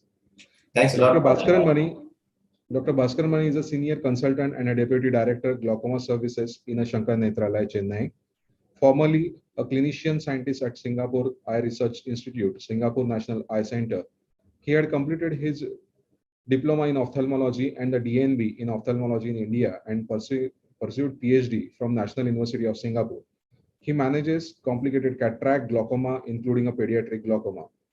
He is active academically and mentors postgraduates, optometrists, and PhD students in ophthalmology. He has more than 200 international publications, whose H index is around 52, 8 book chapters, 6 co-patents, 100 and plus delivered international lectures in the field of glaucoma. He has involved in 4 major epidemiological surveys and several RCTs, that's a randomized control trial, in India and Singapore. His current research focus involves imaging, diagnosis, management of angle closure in Asia clinical trials and software algorithms in anterior segment imaging. He was awarded the Transition Award and the prestigious Engineering Award for the medical innovation by NMRC Singapore. We are highly obliged and honored by your presence, sir. Thank you very much, sir. Thanks for the opportunity. I would like to thank the PMS Innovation Council and the organizers of this symposium, and my good friend Dr. Bindu, who has introduced me to this forum. And can I share the screen now?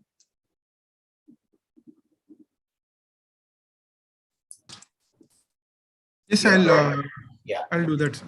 Sir, we'll make you a co-host, then you can share, sir. Thank you. So my talk will be on my journey from bench to bedside. So it's very apt because the previous talk by Dr. Shivani, which is I happened to see in the last part, it was very informative on medical devices. So this is a medical device innovation from my part as well. Most of it has been done in Singapore, and I'm continuing the commercialization path from here, as well as some of the clinical work from here in Shankar Nethralaya. So can I share now? Yeah. Yes, sir, you can. Yes, sir. All right. Is the screen visible now? Yes, sir. Right. Okay. So as you can see, the title is Gonio pen. That's the device name, and that's the device there. It's almost like a fountain pen size. It's a portable handheld device for glaucoma diagnosis, surgery, and beyond. So that's what we have put a caption and tagline as. So basically, this device is part of the innovation when we were looking for a portable device for angle closure diagnosis. That's how it started. Now, introduction on the disease condition itself. Glaucoma, it's a sneak deep of sight. As you can see that, patient with normal vision can end up with a tunnel vision and subsequently blindness. And this is the second common cause of blindness worldwide, and first common cause of irreversible blindness. And it's a huge burden globally. And you can see that around 80 million people by 2020 will be affected, and it affects around 4% patients above 40 years of age. And Asia accounts for 60% of all cases, and between 12 to 15 million each in India and China alone. And there are two types of this glaucoma based on the angle of the eye. And most of the medical faculty here would know about the angle. So this is an inaccessible part when we are looking at with the normal torchlight or the slit lamp microscope, which we use to examine the eye. So because of total internal reflection. So the cornea reflects the light from the angle, and so we will not be able to visualize it. So we need a special instruments to look into that. Contact instruments mostly, which is called gonioscopy. As you can see here, this is the trabecular meshwork of the eye, where the aqueous humor of the eye goes out of the eye. And when we visualize it, it is called open angle. And when it is not visualized, it is closed angle. So diagnosing this is very crucial in the management of glaucoma.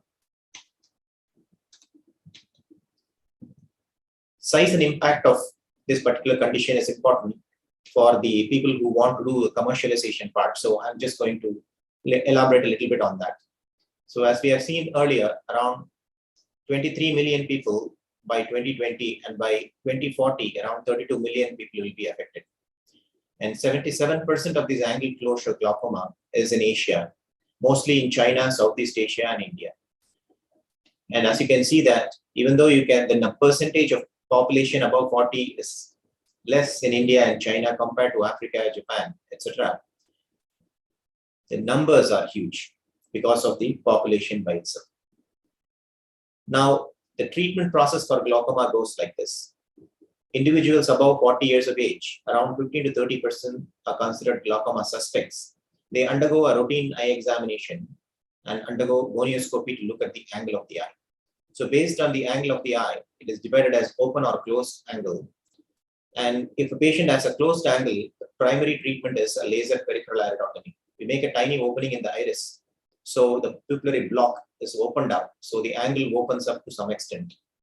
This mitigates the problem to a large extent, and also to decrease the worsening of the condition. And if it's an open angle type, medical treatment is the first line. After the laser in closed angle, medical treatment is given, and subsequently surgeries may be required at a later stage. So this gonioscopy and looking at the angle is inevitable in the diagnosis part as well as follow-up part, and also during surgery, because recent innovations include some angle stents, and also during glaucoma surgery, gonioscopy is used. These are different kinds of gonioscopic devices. Now, as you can see that the gonioscopy looks at the angle, and of course the next part is the retinal examination.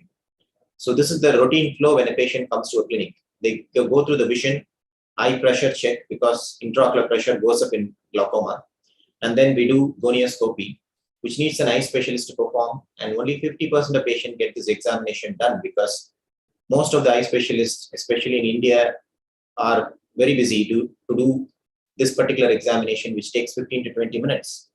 And not all patients go through this procedure. So, and then subsequently one looks at the optic nerve and then see if the subsequent tests are needed. Visual field is done to examine the function of the eye. So in this conundrum, we are seeing that gonioscopy is for diagnosis, which is a contact instrument used on a slit lamp biomicroscope, as you can see in this picture. After anesthetizing the eye, we examine the eye with this device. It is uncomfortable for the patient. 50% of patients don't get it.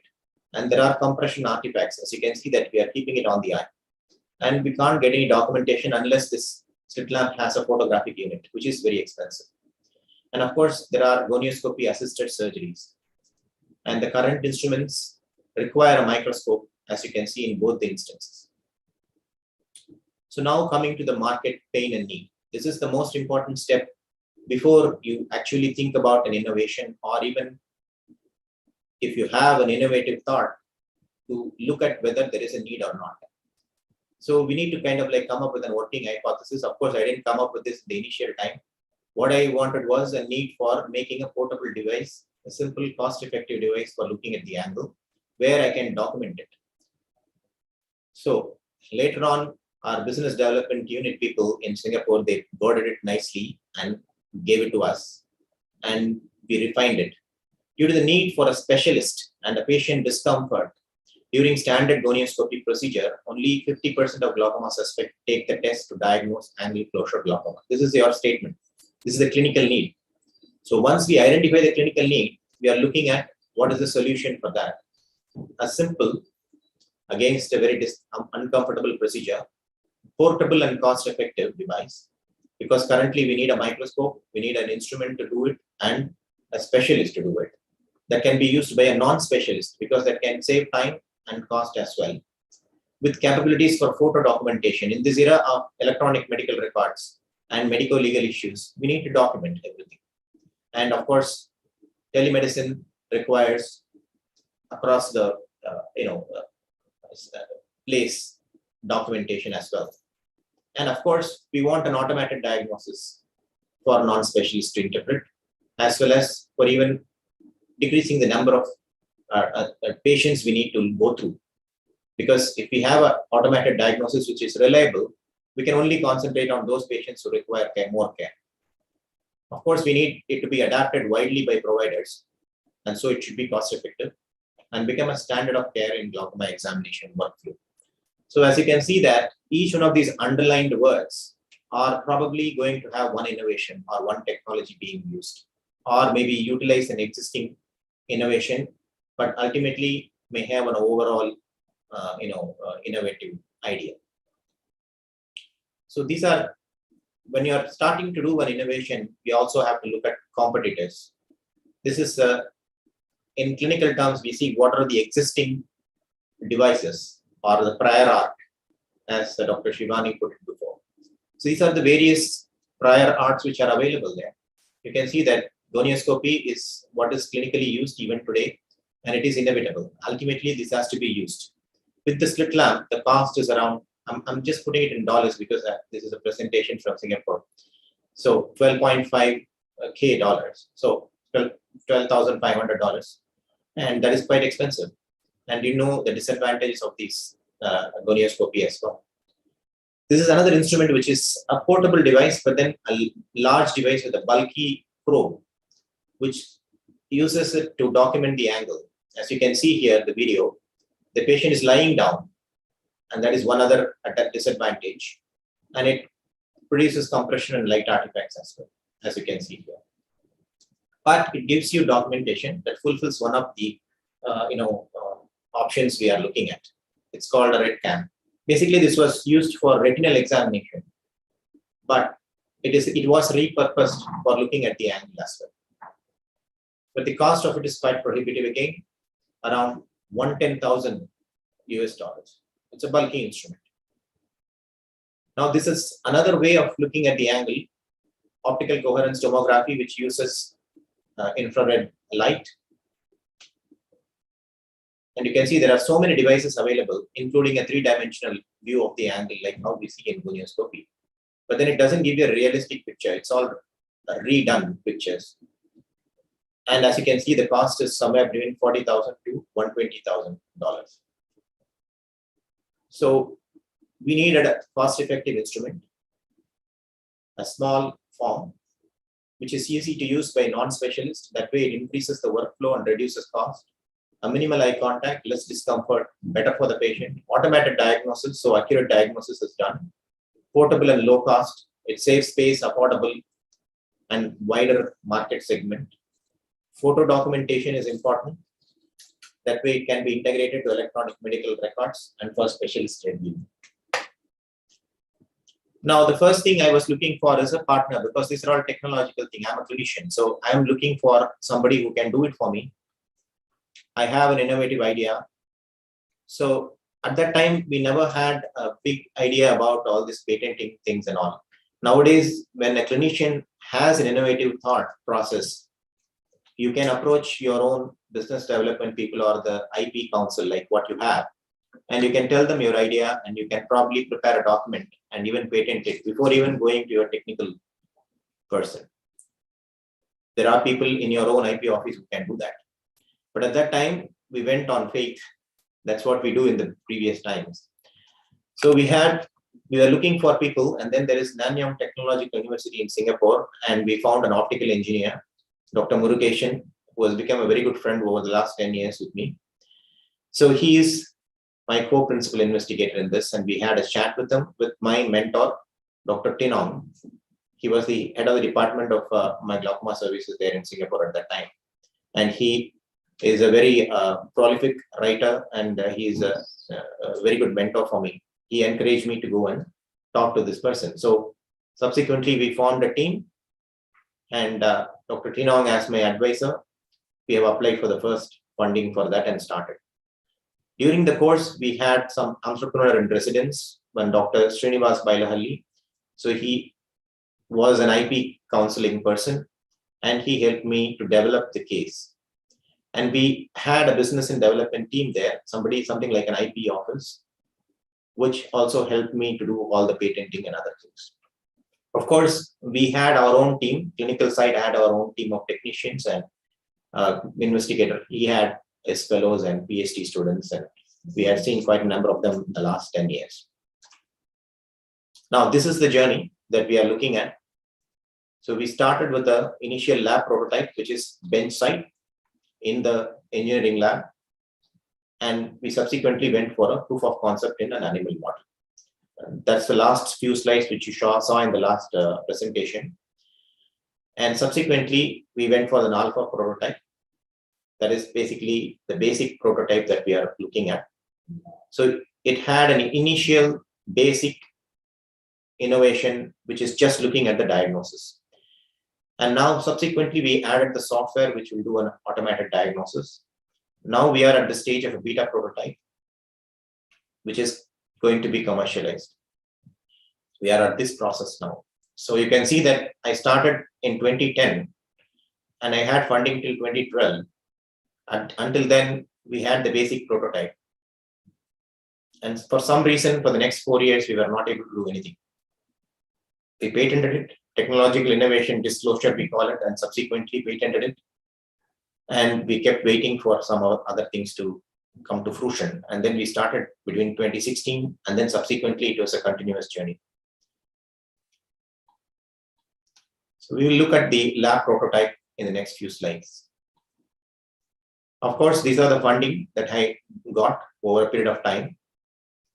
And there are some future pipelines are also there in terms of surgical and retinal imaging. It is ongoing innovations, which we may not be able to see much in this presentation. And currently, this particular funding which is there is for commercializing purposes, something like an incubator kind of a thing. Now that's the lab prototype. As you can see that it is slightly bulky. It had 4 LEDs and a camera in the center. When it comes to eye, the optical elements are different because of the total internal reflection. So the design of this particular probe and the technology with it is a patentable one. So that is what has to be talked with my technical side person. And it took me almost 6 months for me to refine to something which is workable condition. Now we look at the alpha prototype and also the initial first in man clinical experiment. So subsequently, from that lab prototype, we moved on to this kind of a prototype. Still, you can see that there are so many things in this. One is the monitor, and then the LED current controller, and then a digital signal processing, and a probe, which is having a working distance of 20 millimeters, and which is downsized to almost a fountain pen size. Now, the thing is, the current device actually removes all these 1, 2, 3, and it can be connected to a mobile phone. So only this probe is there. And you can actually connect a wire. And subsequently, what we are planning is to have a wireless device. Of course, that innovation is an ongoing process, but the basic device is already there. Just this probe, and it can be connected to a mobile phone or your office PC. All the other things are compressed into this simple probe itself, including the LED control, everything. So subsequently, what we are looking at is a comparison of the images that we got. This is the image which is got with that 210K device. This is the angle of the eye, and this is the image we got it from the Gonio pen device which we got. As you can see that you can see the structures. It is a workable thing, and this is the photograph from the gonioscopy which we do routinely in the clinic. You can see that there are lots of issues with the photograph that is taken. Now that's the first in animal. You can actually take a video with this instrument. You can see the angle very clearly. And that's the first in man prototype, alpha prototype, when we looked at the angle. Basically, because the illumination part is decreased, you are seeing like this. Usually when we take the photograph, we increase the illumination. So it is a workable condition, good to go instrument. And then subsequently, we did a initial clinical experiment in 20 patients. This is the proof of concept study in humans. And we could get, for a clinician comparison, an AUC, diagnostic performance of 0.96, which is good enough.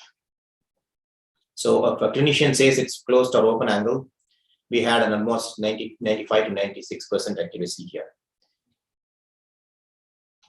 So what was the next one? Now we are looking at whether we can use software device or not.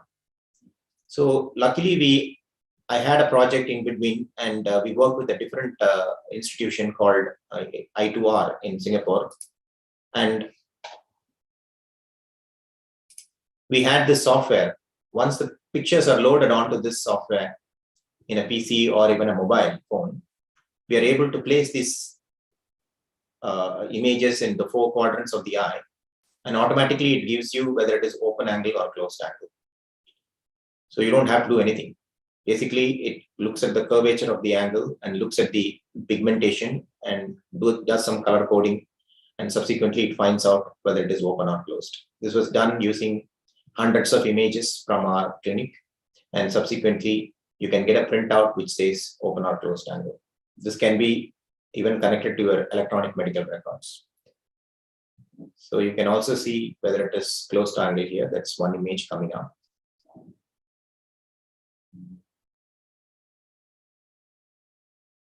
So you can see that it can diagnose closed angles.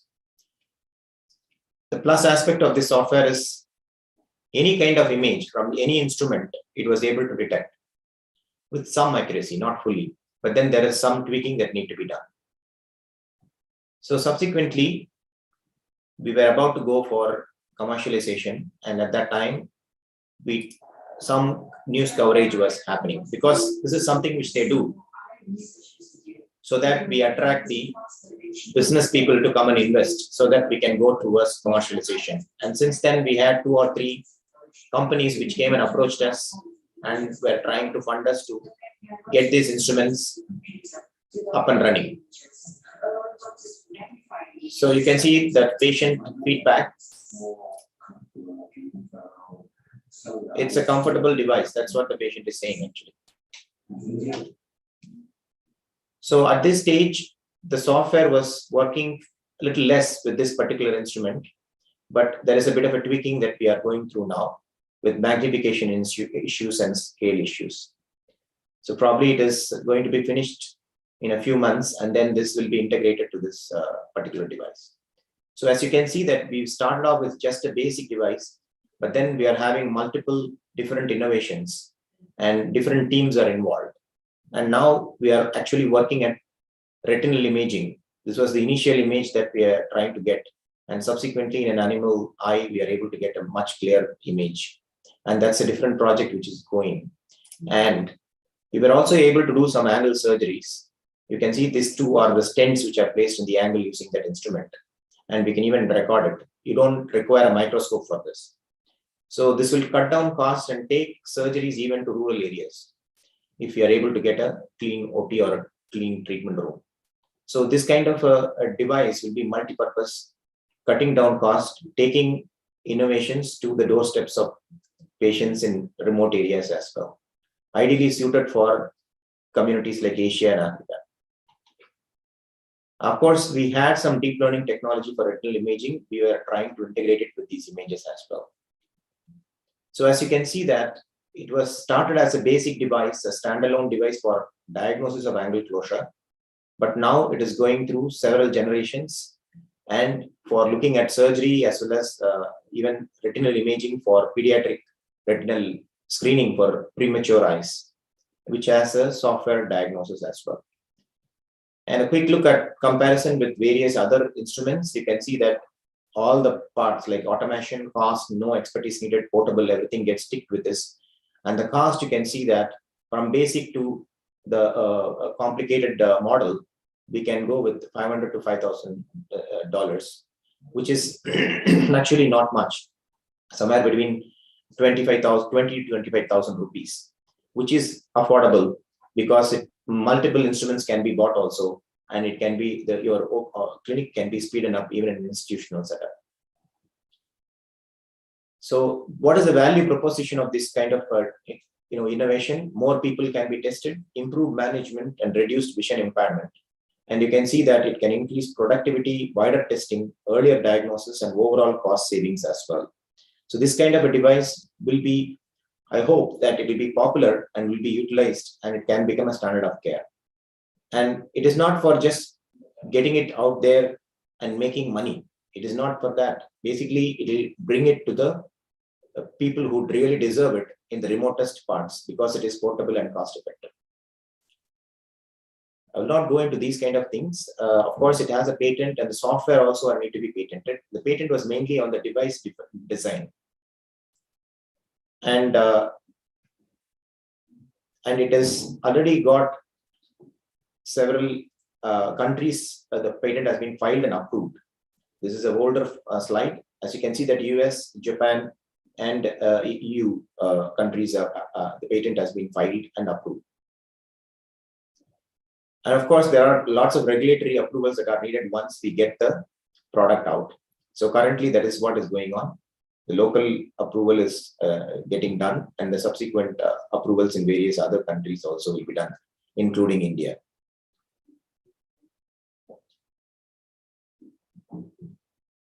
So current milestones, we are somewhere here. We have the generation 1 product development completed, and we are going through the regulatory approvals. And the integration of the software and the approval for that will be a separate process. So as you can see that it started in 2010 and it is going on till now. So it is a long journey, but it is a fruitful one. At the end of it, we have a product which can be used by patients and which will be improving the standard of care. And hopefully something like this, a teleglaucoma out of the box, can be done with this kind of instrument, which will be the way to go, and documentation will become easier. So that is my journey, and thank you for your attention.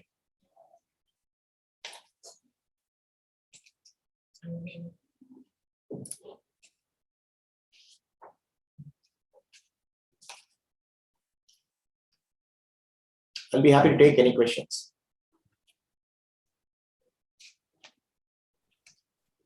So I think there is a question. Dr. Rahul, do you want to take up that question? Yes, sir. Yes, sir. So this is not the only project that I was taking up. As you can see that it took almost 10 years for me to get that product out. But my part is only a clinical part, as well as looking at refining it, going to the lab and looking at it. So I'm one of the team members. So it is going to take a lot of time off. And I was actually dedicatedly working as a clinician scientist there. 60% of my time was reserved for research there, and 40% I was doing clinical work. So in a week, I was doing 2 days to 3 days of clinical work. So if you have the patient, the message for younger generation. So if you have the passion for doing something innovative or towards research, you need to really go for it, find your time. One of the important things is to find a good mentor, good institute which can nurture it. You got to seek it. And the other thing is, one should not think that, okay, money is important to begin with.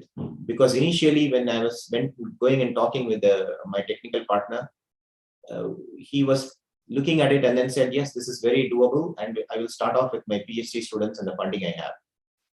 So that's how it started. So for the first year, we did not have any funding, but work was going on. And we, in our institute, we tried to do some of this funding locally, and then we were able to get this. The initial concept building can be done with very minimal funding. So you don't keep waiting there. You got to go for it with whatever you have, and keep going at it. If you have the passion for research, try to get to institutions which will nurture research, and find a mentor who can really support you. And that is the most important thing. And this is not going to happen one day. So Dr. Bindu, my friend, will know, from the first year of my MBBS, we were looking at research opportunities. We were presenting in forums. So it need to be nurtured from the beginning. So thanks a lot, sir.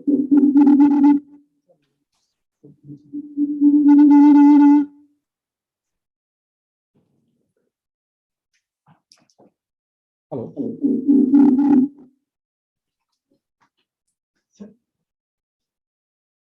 Hello. Can you hear me, sir? Yes, I am.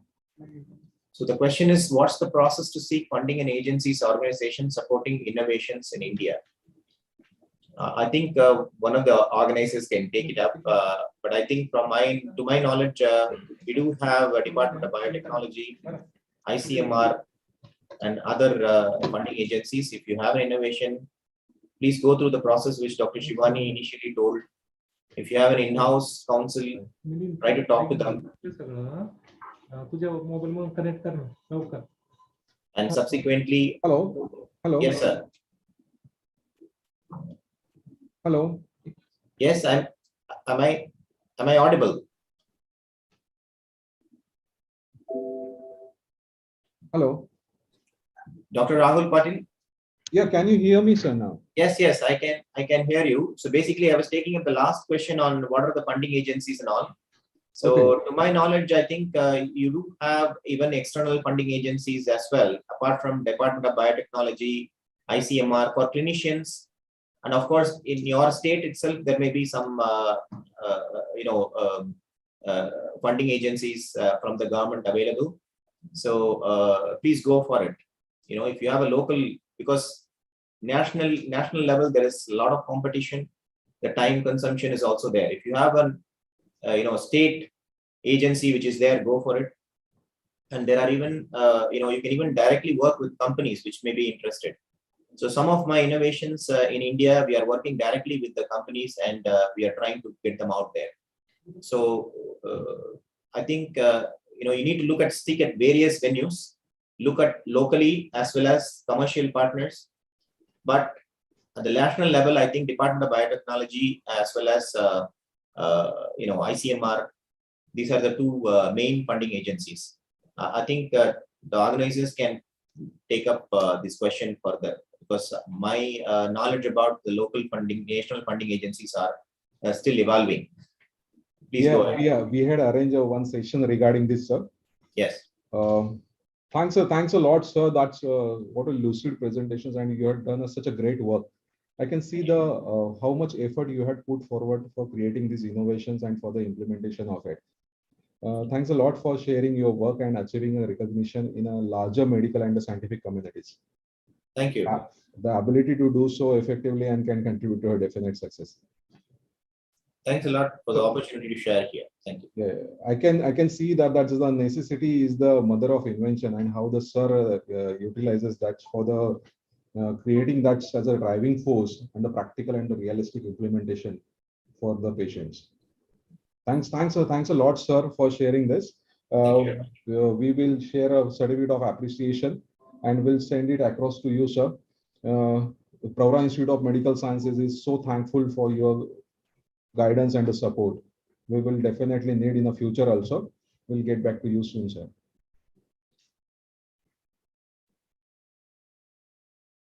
Hello.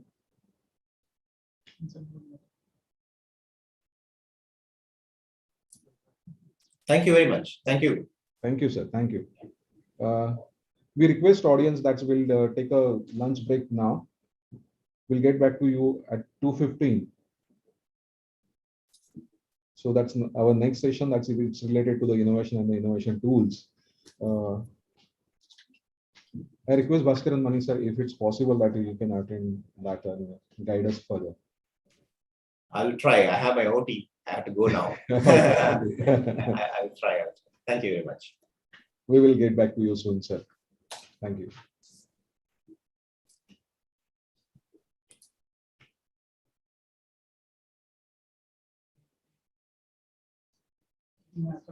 We had shared a link for the pre-test.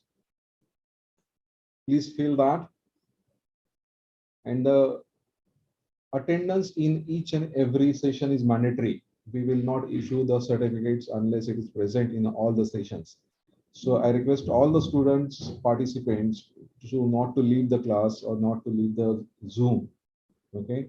We are having a lot of capacity for the Zoom. I hope we'll meet in the afternoon session. Thank you. Thanks a lot. Have a good day.